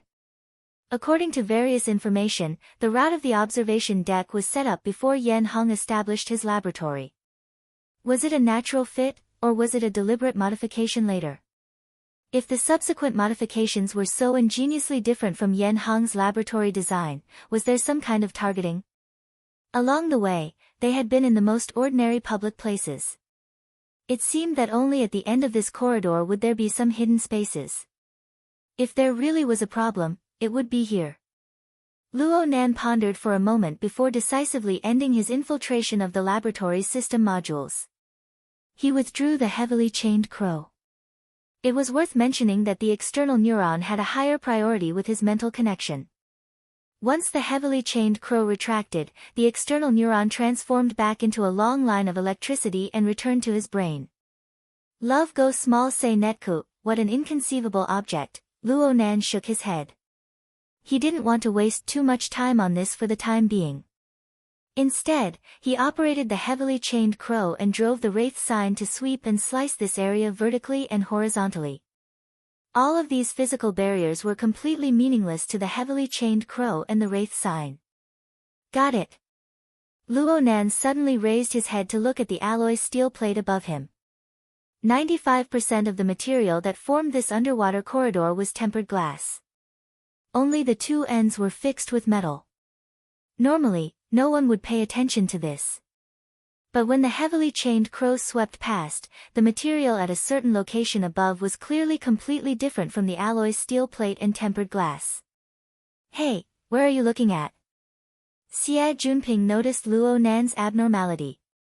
He raised his head to look, but he didn't discover anything. Luo Nan ignored him. He just earnestly estimated the height and angle. He should still be able to reach it, excuse me. Luo Nan swung Xia Junping aside and retreated 2 steps back. He ran with a boost and stomped heavily on the metal door. He borrowed the force to soar up a bit, and at the same time, he half-twisted his body and extended his hands upwards. The place where the alloy steel plate should have been had inexplicably transformed into something like mucus. It was just a bit of obstruction before it was broken through. And then Luo Nan's hands made contact with the edge of the actual steel plate. The collision was a bit painful, but his reaction was quite fast. He grabbed it and twisted his body a bit. He exerted strength from his waist and did a pull-up, and his body shot upwards. From Xia Junping's perspective, half of Luo Nan's body was submerged within the steel plate.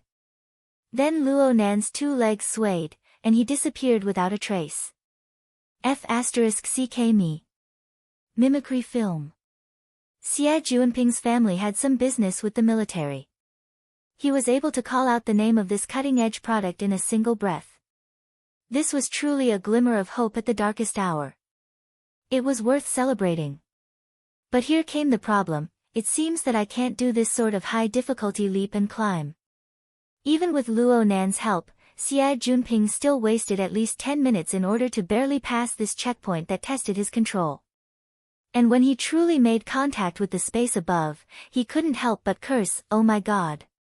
So the secret passage was waiting here. Indeed, this was a narrow passageway that didn't even reach a meter in height and width.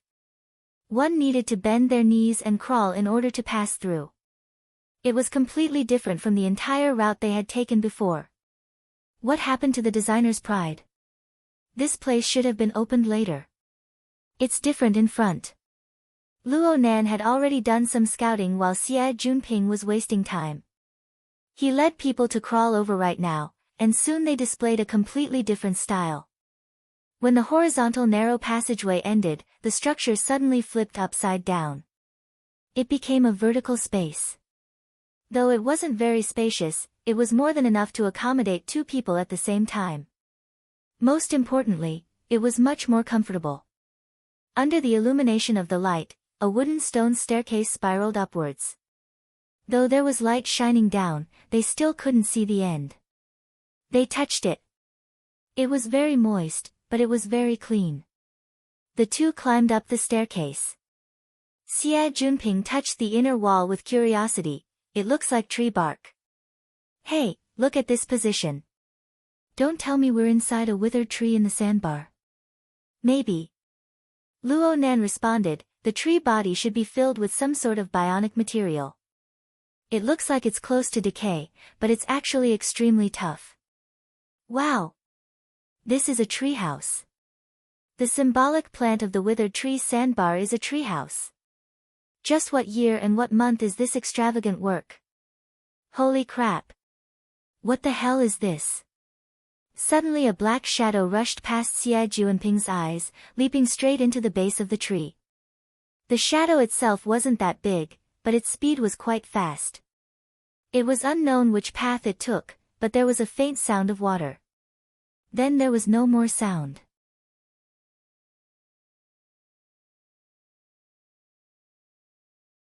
Chapter 52. Genius in 1 second. Remember love. Go. Speak net, providing you with wonderful novels to read. Xia Junping was frightened by the shadow and nearly fell down. He cut an extremely sorry figure, but he couldn't help but curse. Love Go small. Speak net. Luo Nan could see quite clearly due to the senses of the heavily chained crow. It's an animal from the swamp. It seems to be a muskrat. Are there any other entrances and exits besides the path we took to enter? Muskrats were a relatively common animal in the wetlands of Acumen College. Adult muskrats were 30 to 40 centimeters long, and their tails were 20 to 30 centimeters long. The one that just flashed past was much smaller. It seemed to be underage, but its movements were quite nimble. Xia Junping grimaced in pain. This place hasn't been idle for a year or two. I'm afraid it's long since become a bird's nest or something. Be careful not to step on bird shit. He spat out the last word halfway before he forcefully swallowed it back down. The illumination beam just so happened to cut into a spacious area. One could see that the ring-shaped chair made the most use of the space. There were 2 stools placed casually. There were wall lamps embedded in the walls of the tree hole. There were also a few exquisite wall-hanging bookshelves and decorations. One could tell with a glance that this was a resting room.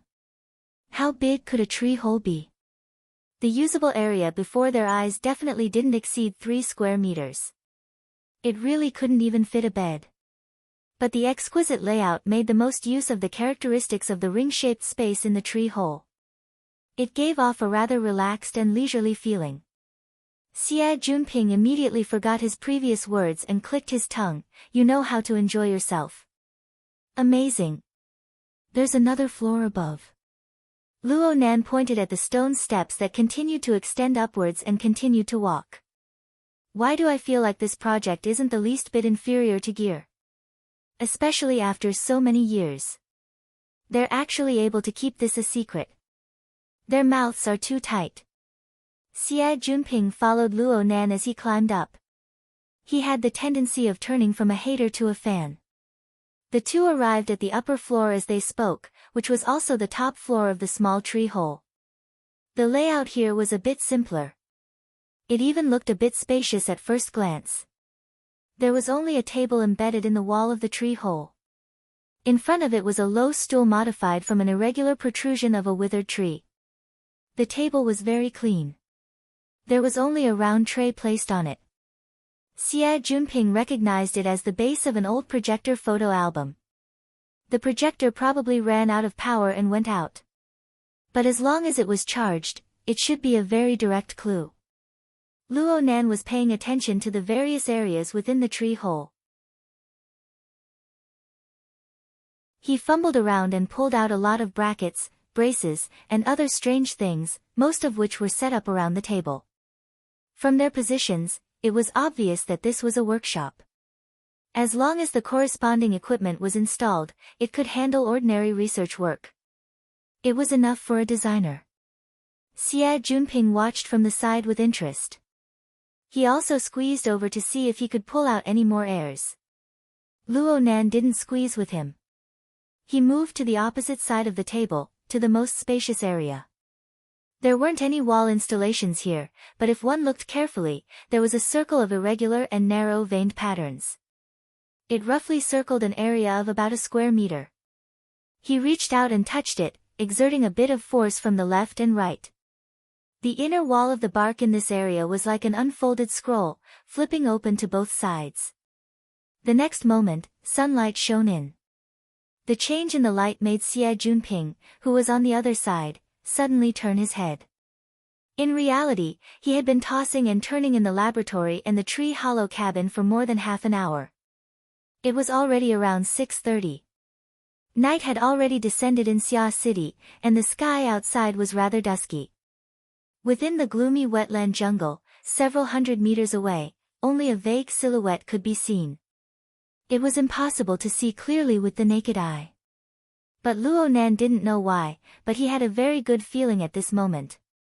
Perhaps it was because he was on the observation platform. The information given by the designer of gear was already thoroughly clear. Xia Junping suddenly laughed out loud to the side. Signal. There's a signal. Luo Nan didn't pay attention to him. He continued to survey the distant gear through the observation window. The blurry scenery with the naked eye didn't count for much. His mind still contained the elevation and floor plan of the building, as well as the intuitive impression he had of a corner of the building. When all the elements converged together, Luo Nan suddenly felt that the distant building was like a civilization of the previous generation that had been washed away by time. Only a rusted outer shell was left behind in its confrontation with the mighty forces of nature, heavy and ancient. Traces of an unruly industrial order could be seen on every corner of the building. It was incompatible with the hazy natural environment, but a compromise was finally achieved within this boundless darkness. This sudden feeling made Luo Nan open his notebook in an instant. He used a fluorescent pen to draw lines, capturing the intuitive impression that assaulted his face. After Xia Junping cheered, he turned his head to see Luo Nan's actions. So this person really did have a drawing fetish? But he felt a bit relieved in the blink of an eye. A person who was obsessed with a certain hobby like this shouldn't be a cold-hearted fellow. Xia Junping walked back with light hands and feet. He stuck his head out to take a look and saw that the surface of the paper was filled with simple and crude lines. If he didn't know the subject of the depiction beforehand, he absolutely wouldn't have connected Luo Nan's sketch with the jungle and the building before his eyes. But when the direction of the sketch became clear, he unexpectedly felt that it was quite interesting. Especially the structure that seemed to distort within the waves of water. It seemed to manifest some sort of incorporeal power. Alright, let's not call it Picasso. How about Van Gogh? Luo Nan's sketch was drawn with a quick hand. He quickly closed his notebook and sighed in satisfaction. Luo Nan already had an even stronger interest in this building. He couldn't help but ask, who's the designer of this place? Xia Junping shrugged, then you've stumped me. This building has at least 20 years of history. I was still a little baby when it was built. You weren't even born yet. However, everything is fine as long as there's a signal. The AI will certainly have the relevant basic information. Xia Junping's previous experience of crying out for help had clearly suffocated him badly. He gnashed his teeth as he connected to the internet and asked for temporary authorization from the student council. From this moment on, he held absolute power over this damned laboratory. Sooner or later, I'll stuff that old bastard Yen Hong in there. I'll let him have a good taste. It doesn't matter which gutter he hides in. Xia Junping finally restarted the various system modules he had experimented with during this time. He searched for relevant information and found the original design that had been stored in an electronic file, including the designer's signature. He used the powerful function of his wristband to create an AR effect, causing an image to appear out of thin air. Independent designer, Bo Qingwen. Wow, look at this signature. It seems to be a woman. The handwriting is very beautiful. Xia Junping turned his head to size up the furnishings in the treehouse. He didn't see any particularly obvious female style. But the exquisite and comfortable design of the resting room on the next floor seemed to be able to verify this. Xia Junping became a bit excited, but he didn't receive a response from Luo Nan. He turned his head to look, but he saw Luo Nan staring at the designer's name displayed on the holographic screen, as well as the handwritten signature. Luo Nan didn't move an inch. Luo Nan's breathing seemed to be completely frozen along with the surrounding air.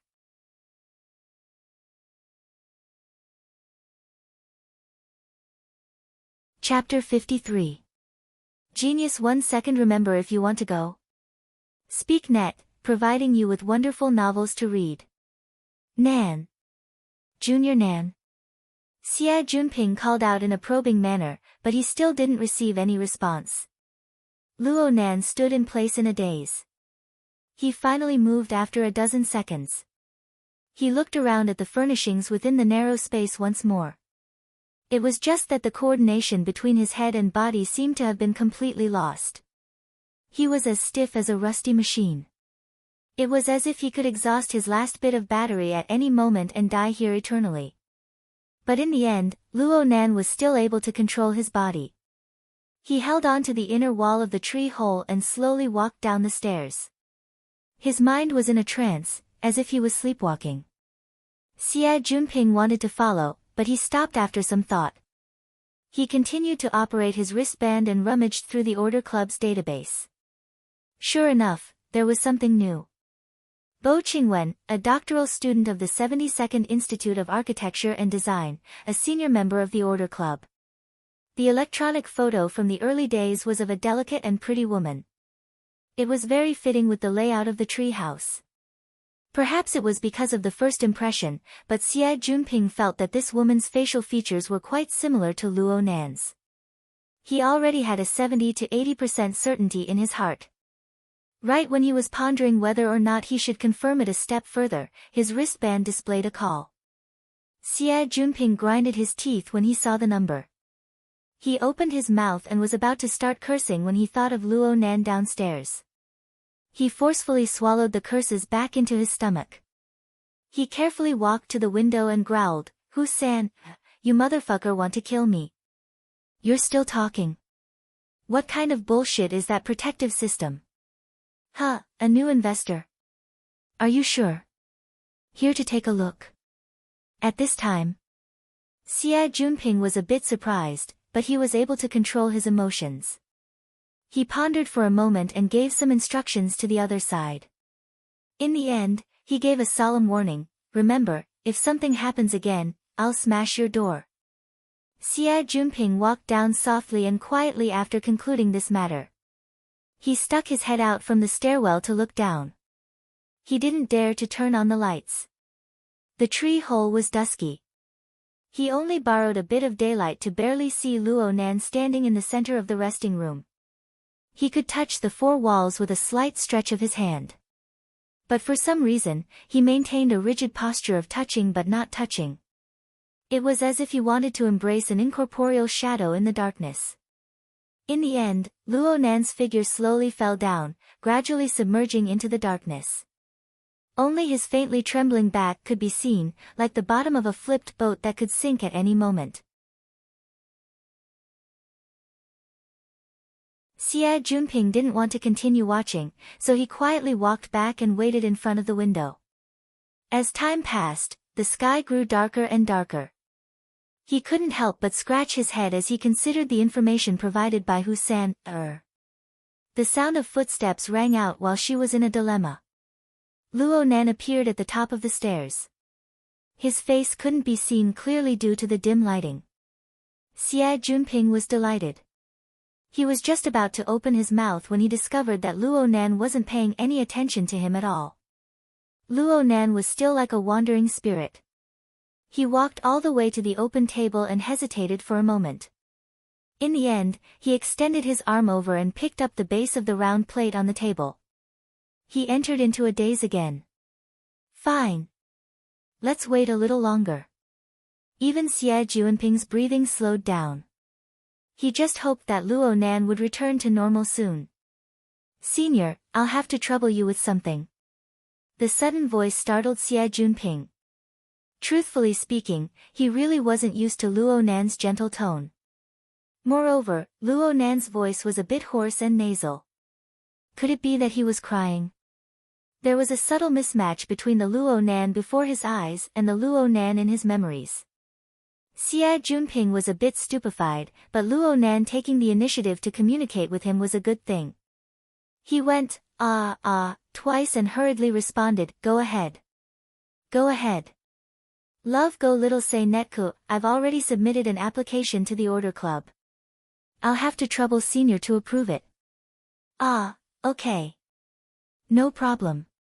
This was the reason why Xia Junping dragged Luo Nan over.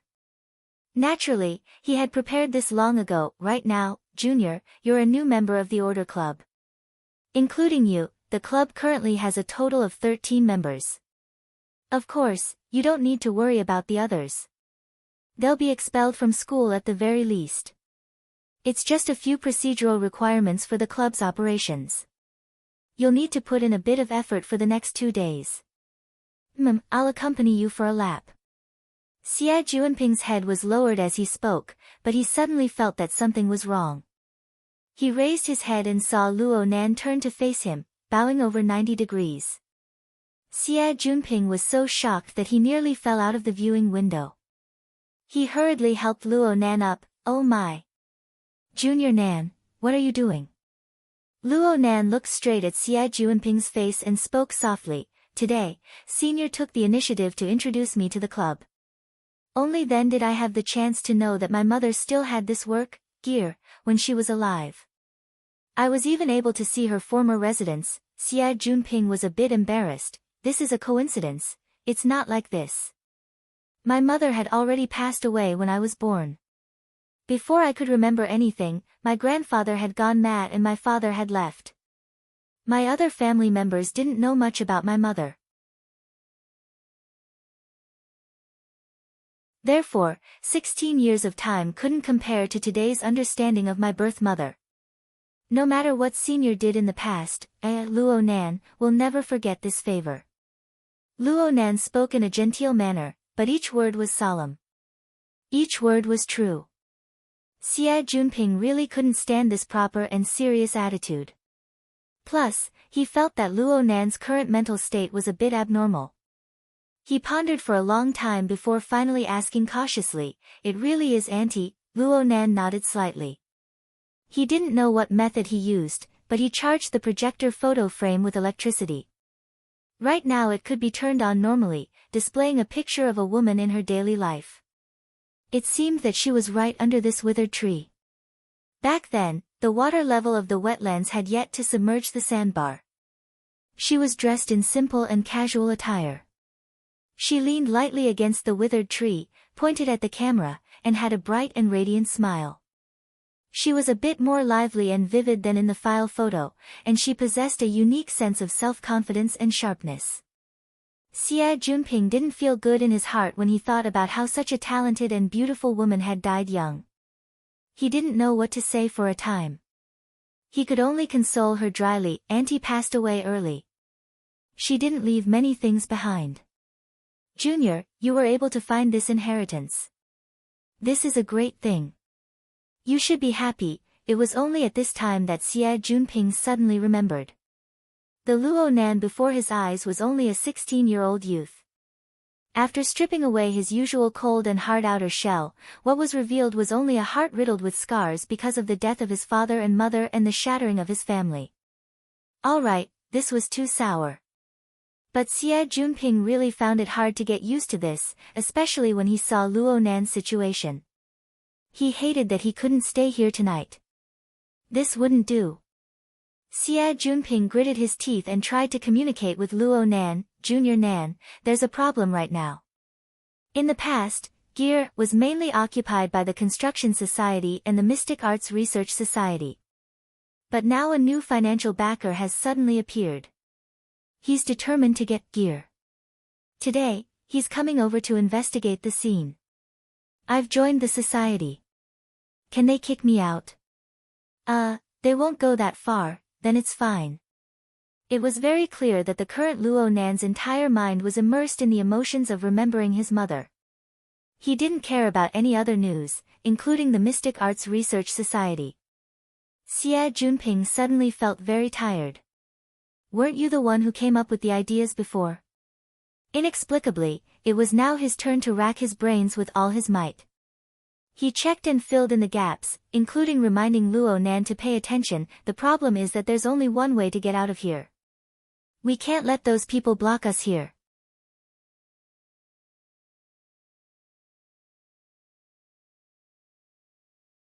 Chapter 54. Genius 1 second. Remember, if you want to go. Shuanet provides you with wonderful novels to read.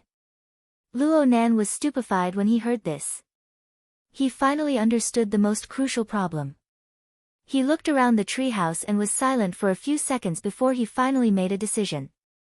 Let's go back first. Looking at the projection album in his hand, he hesitated for a long time before putting it back in place to avoid destroying the original layout of the treehouse. He then closed the bionic bark on the viewing window to make sure that no one would discover it. Luo Nan's gaze turned to Xia Junping after he finished doing all this. Xia Junping immediately raised his hand and swore, "I will absolutely not mention the treehouse to outsiders. This matter will rot in my stomach." Luo Nan didn't say a word. He just bowed once more. Ever since Luo Nan had solemnly expressed his thanks last time, Luo Nan had displayed an even more respectful attitude towards Xia Junping. Frankly speaking, this made Xia Junping quite happy in his heart. Luo Nan was the first to walk down with Xia Junping following behind. Perhaps it was because he was in a refreshed mood, but an inexplicable idea popped up in Xia Junping's mind. He borrowed his courage to poke Luo Nan's shoulder. "Brother Nan, if you don't mind, can I leave a camera?" "Huh?" Luo Nan suddenly turned around and stared at his face. A person's mentality was strange. In the past, Xia Junping would definitely be nervous at times like this, and he might not even be able to speak a complete sentence. But after feeling Luo Nan's respect, his courage rose correspondingly. His train of thought became clearer under Luo Nan's gaze. "I mean, Brother Nan, don't you think this house is a bit too clean?" There were many mosquitoes in the wetland, and it was very humid. If it was not cleaned up for a few days, it would be impossible to see. But look at this place. It's clean and refreshing. Of course, it's beautiful, but I'm afraid. Luo Nan's eyes didn't blink at all. He spoke with a hoarse voice, expressing Xia Junping's unspoken meaning. "Someone has already discovered this place, and they've been living here for a long time?" "Ahem, I'm just saying. Love goes small say Netco after all, there's an 80% chance that Gear's AI cleaning system won't be able to reach here." Luo Nan didn't speak again, but his gaze drifted a bit. It was unknown what he was thinking. After a few seconds, he turned around and slowly walked down. His fingers were stuck to the inner wall of the tree hole until he reached the beginning of the stone steps. "It's here. There used to be a door here, but now it's been filled with bionic materials and sealed." Xia Junping shone the light on the surface and observed it for a while before agreeing, "Maybe this is a normal door left behind when the sand continent was still around." Then the water level rose and it was destroyed. "The water level is rising," Luo Nan's voice grew hoarser and hoarser. It was as if a blade was stuck in his throat. It became more and more difficult for him to speak. "When did the water level rise?" Xia Junping went online to search for information. Around 1987. At that time, the underground rock strata had ruptured, and an underground river had changed its course, causing the average water level of the wetland to rise by nearly half a meter. The lake area where the withered tree sandbar was located had risen by a full 7 meters. 87 years. It seemed that senior sister Bo Qingwen had died due to a difficult childbirth, which happened 80 years ago. In any case, it was impossible for her to remodel the tree hole 7 years later. Once his thoughts were sorted out, Xia Junping hissed. "There really is someone." "Yes, there really is someone."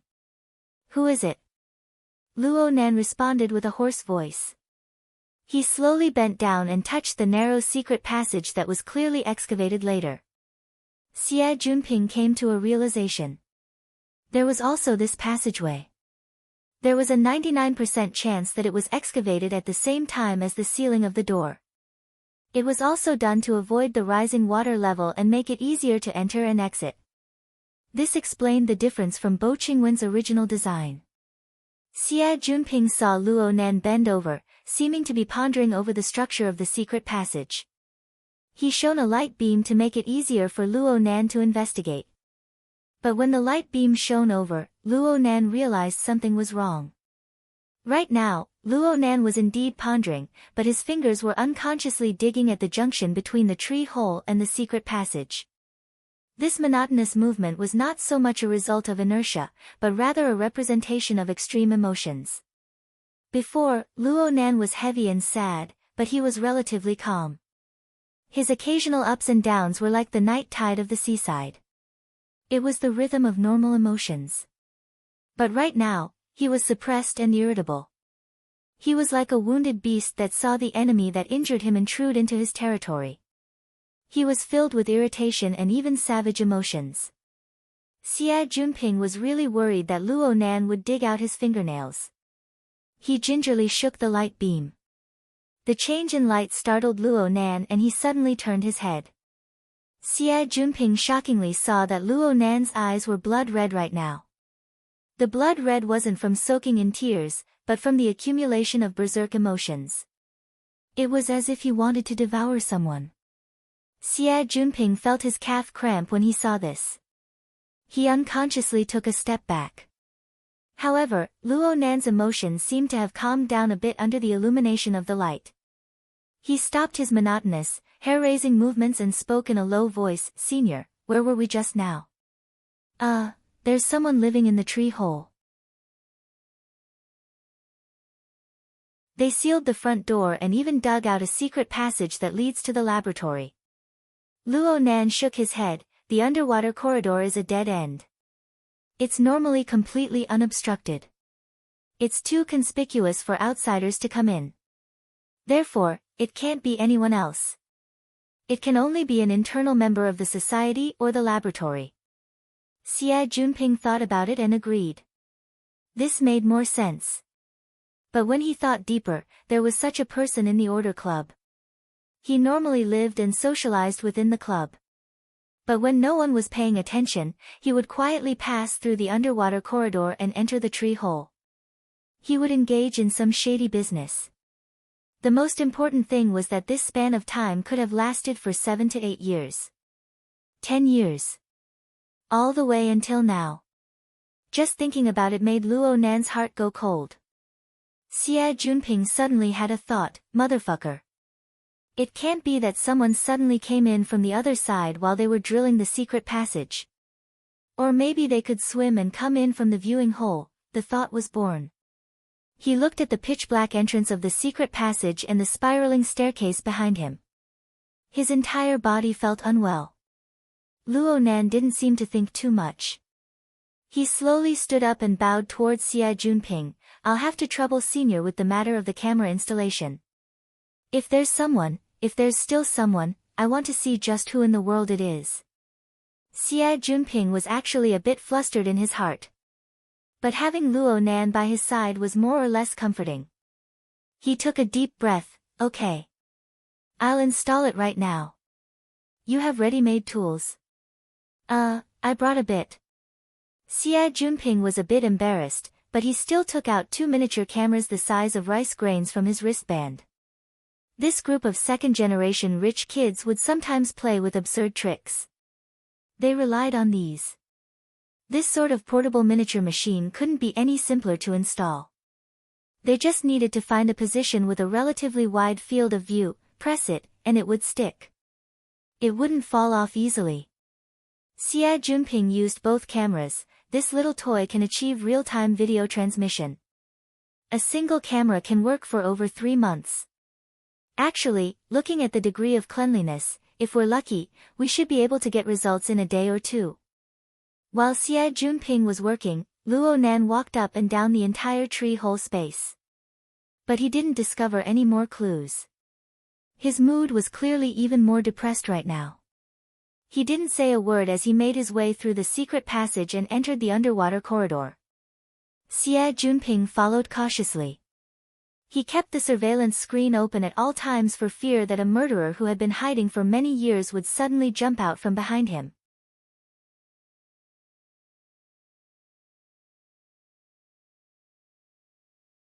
Chapter 55. Genius 1 second. Remember, if you want to go. Shoa.net provides you with wonderful novels to read. Jumping down from the secret passage, Xia Junping looked up. The camouflage film blocked his line of sight perfectly, making him look like a piece of alloy steel. Who would have thought that there was a short and narrow secret passage that led to this strange tree-hole space? Luo Nan didn't say a word. He silently made his way back. Xie Junping glanced at the surveillance screen once more. He hurried 2 steps to walk shoulder to shoulder with Luo Nan. But soon, he regretted his decision. At this time, all the system modules in the laboratory had returned to normal. When they returned, it was no longer dark. Inside the glass wall, under the special black light, the dark purple light made this area of water look dreamy and illusory. But to Xie Junping, this long and tedious road was simply torture. The mental state of Luo Nan next to her was abnormal. Along the way, Luo Nan continued the oppressive and impatient state he had in the tree hole. He was constantly spinning in circles in his own thoughts. Sometimes, he would stop abruptly and turn his head to look at the long corridor behind him, as well as the increasingly gloomy waters beside him. He would be in a daze for a long time. Every time this happened, the blood-red color in his eyes would be bright and glistening, making it hard for others to look at him directly. There were even several times when Xie Junping could hear the sound of his teeth clenching. After walking and stopping for a few minutes, Xie Junping became even more certain. Luo Nan was about to go crazy. He didn't doubt in the slightest that if someone dared to say, "I'm the person who lives in the tree hole," right now, Luo Nan would immediately pounce over and tear that person's throat to shreds. Then he would roar and interrogate, "What the hell are you doing over there?" What was he thinking? If this continued, Xie Junping felt that he would go crazy. Something had to be done. Xie Junping racked his brains to recall some of the communication classes he had attended. He tried to think of a way to express himself. After hesitating for a while, he finally said, "Junior brother, do you know very little about Auntie?" Luo Nan was clearly stupefied. His circle of self had been broken, and this power came from the nostalgia he had for his mother. This wondrous emotion was like a surging river that washed over his heart. It was slightly painful, but it wasn't bad. A long time passed before Luo Nan nodded, "Yes, very few. There's a way." Xie Junping was overjoyed and continued, "Auntie doesn't have any relatives." Luo Nan continued to respond, "My mother was a war orphan. She grew up in an orphanage." Xie Junping almost choked, but after calculating the time, Bo Qingwen was indeed born before the Third World War. There were many such situations in that generation. No matter what, the conversation had finally begun. "Is it in the local area? If you want to gather more information, Junior, I have some power in Xia City." Xie Junping took charge again, and the results were actually pretty good. Luo Nan bowed towards him, "Thank you, Senior." Here it comes again. She felt that Luo Nan was like a person from the previous century. Or perhaps he acted completely according to the patterns of the books. Yep. Perhaps this was the case. It was just that his cold face matched well with his actions, giving people the illusion that he was relatively mature. Thinking of this, Xie Junping was even more confident about this exchange. He waved his hand and said, "Actually, I really admire Auntie. To be able to single-handedly design gear, and even after more than 20 years, people are still fighting over it. I even thought it was the masterpiece of some great master. This is also the first time I've heard of it." "Then, Brother Nan, what did you know before? Didn't your family mention anything about Auntie?" The sudden silence nearly made Xie Junping think that he had outsmarted himself. But in the end, Luo Nan still opened his mouth. "Mom passed away before I was born, you said it before." Hold on. Why did these words sound a bit strange? Before Xie Junping could think it through, he heard Luo Nan speak. "Mom and him met at Acumen College. They went together to the wilderness and met up with my grandfather. At the time, my aunt had a terrible relationship with them. She knew very little." Luo Nan's words were a bit incoherent, and there were some subtle references. Xie Junping was able to understand after combining the information he had gathered before. Luo Nan's parents probably met and fell in love while studying at Acumen College. They went together to the wilderness to assist Luo Nan's grandfather in his research. And at the time, Luo Nan's current guardian, his aunt, didn't have a good relationship with his family. She didn't know much about the relevant circumstances. It was naturally hard for Luo Nan to obtain relevant information about his mother when his grandfather was insane and his father was missing. Luo Nan subconsciously reached out his hand as he spoke.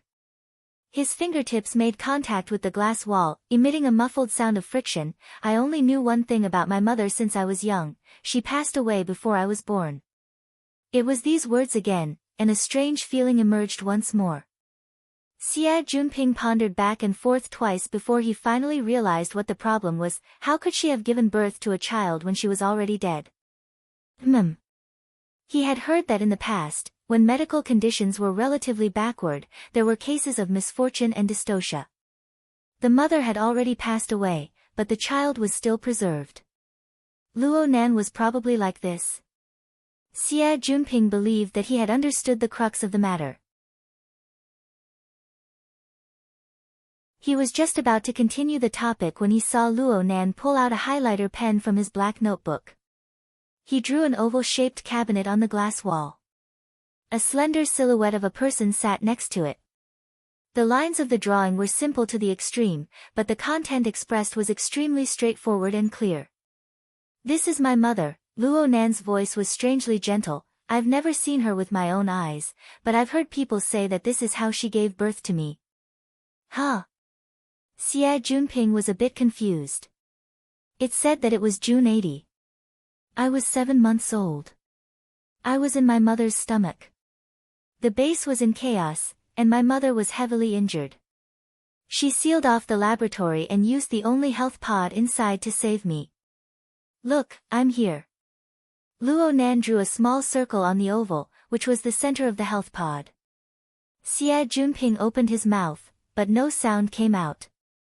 Actually, he originally wanted to ask how a fetus was placed in the health pod inside the stomach.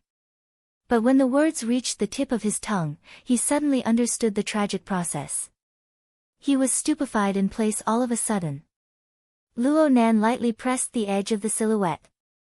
His tone was still so gentle that it was frightening. "I can't see her, but she's always been here. This is my mother." Xia Junping looked stupidly at the fluorescent lines. He didn't know how to respond for a time. Luo Nan walked forward and changed to a different area. He drew a few more lines, borrowing the illumination of the black light to form an oppressive shadow. At the front of the shadow was a prison-like structure. A person sat upright inside, and next to him was a small figure. 3 years later, my grandfather was sued, imprisoned, and went crazy. The laboratory was gone, the experimental materials were gone, and the research results were gone. At this time, a certain someone was gone as well. Luo Nan gave Xia Junping a strange smile. "He should be here, but he's not. This is my father." They just happened to walk to the starting point of the underwater corridor at this time. Luo Nan put away the fluorescent pen and bowed towards Xia Junping once more. "I just said some senseless words. I've troubled you, senior." Clearly, Luo Nan understood Xia Junping's thoughts. Conversely, Xia Junping was finally able to peek into a corner of Luo Nan's tortuous and gloomy inner world. Moreover, Luo Nan's emotions were clearly much calmer. This could be considered a contribution. Xia Junping let out a secret breath. Right when he was about to respond, the voices of people came from not too far away. 7 or 8 people crowded into the surrounding resting area of the underwater corridor. Some people even greeted Xia Junping. "Brother Ping, we're here."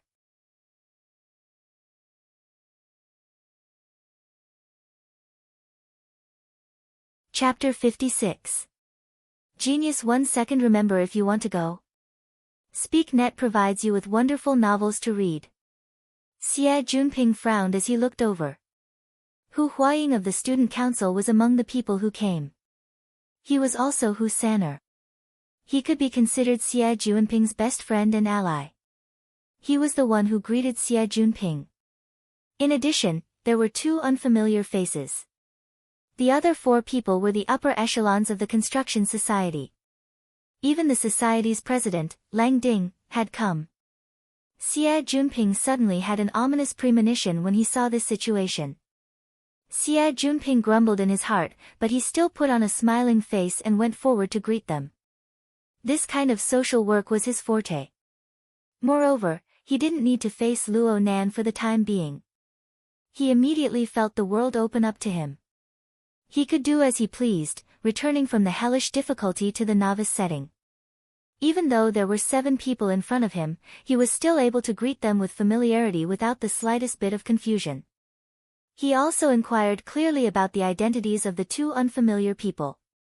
One was a lawyer with the surname Zhu. He was the financial backer's representative. His attitude was calm and indifferent. He had the aloof demeanor of a society elite. The other was a bodyguard. He had a dark skin and a swift and fierce body. He had a rather cool professional appearance. He ignored everyone. Both of them were people who had been working hard in society, and their ages were much older than the students present. It was reasonable to say that the school's society work office should send out a corresponding person to receive them in this kind of situation. Or perhaps a teacher consultant of the relevant society should come forward. But Xie Junping didn't see any of these. Xie Junping felt that something was wrong more and more. Soon, his premonition became reality. While he was exchanging pleasantries with lawyer Zhu, he directly said, "The Rainbow Fund is quite satisfied with the Construction Society's development plan and personnel composition.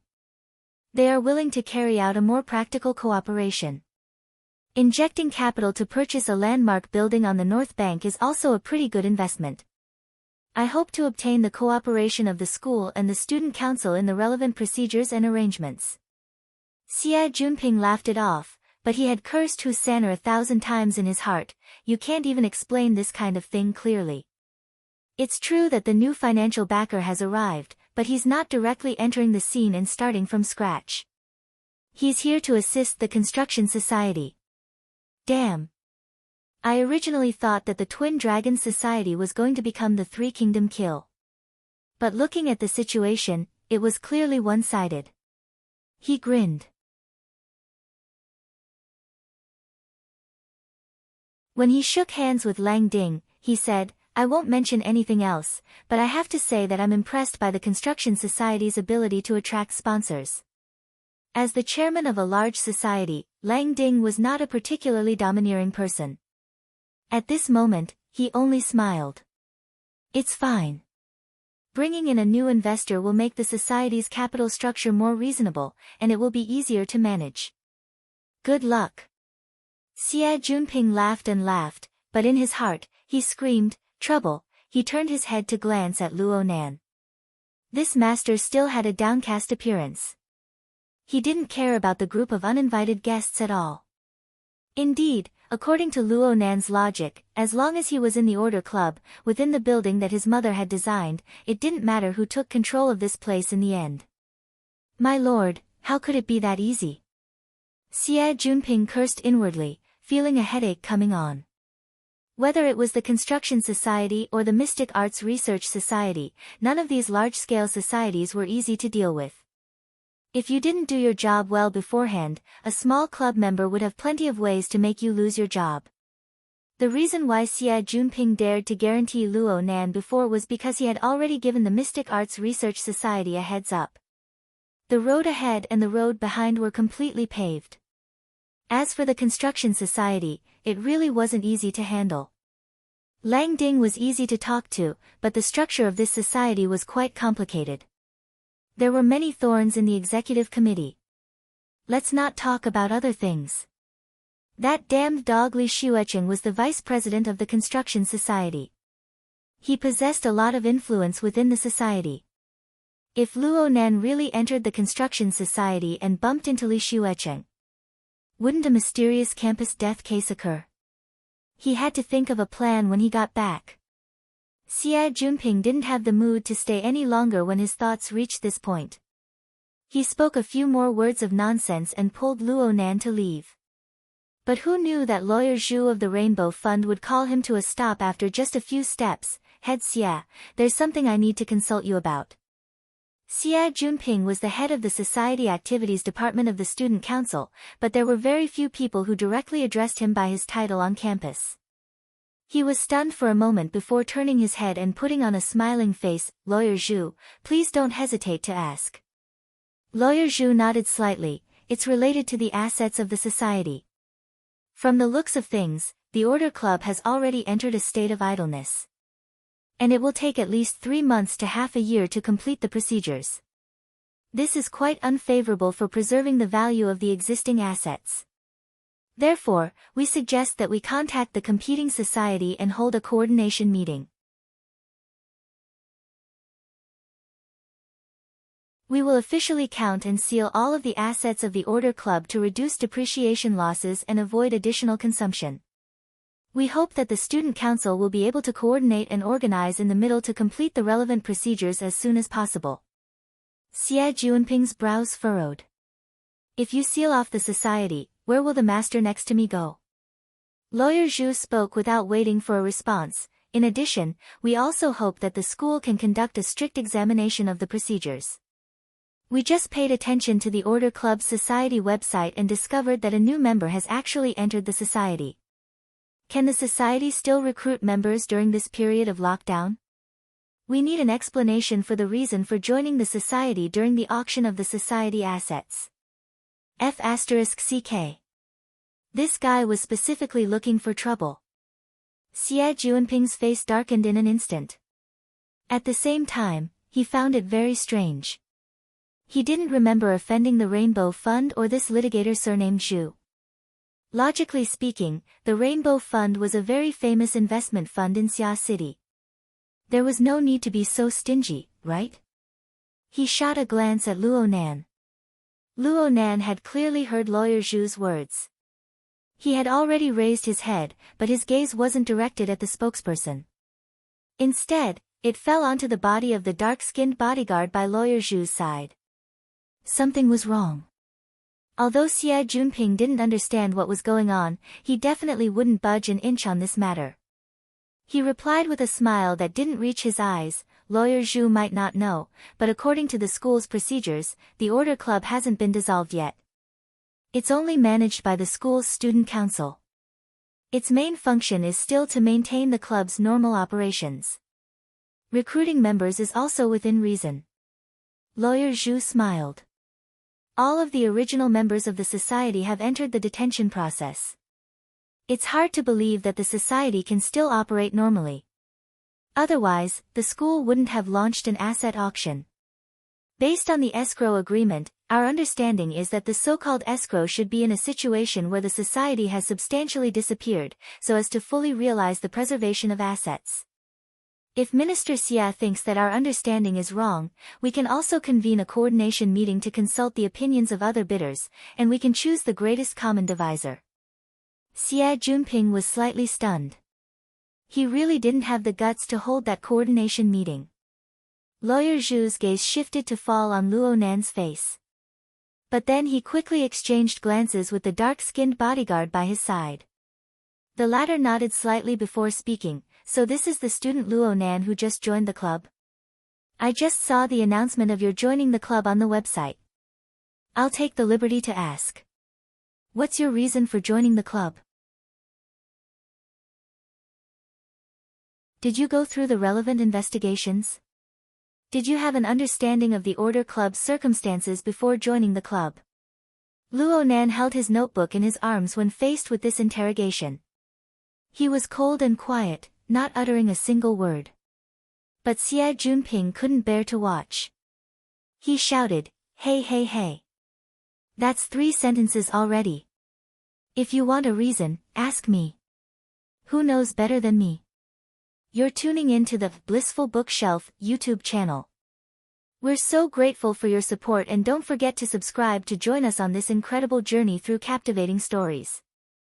Your generosity through donations truly makes a world of difference, as it's the primary source of revenue that allows me to expand and enhance this channel for you. Thank you from the bottom of my heart for being a part of this adventure.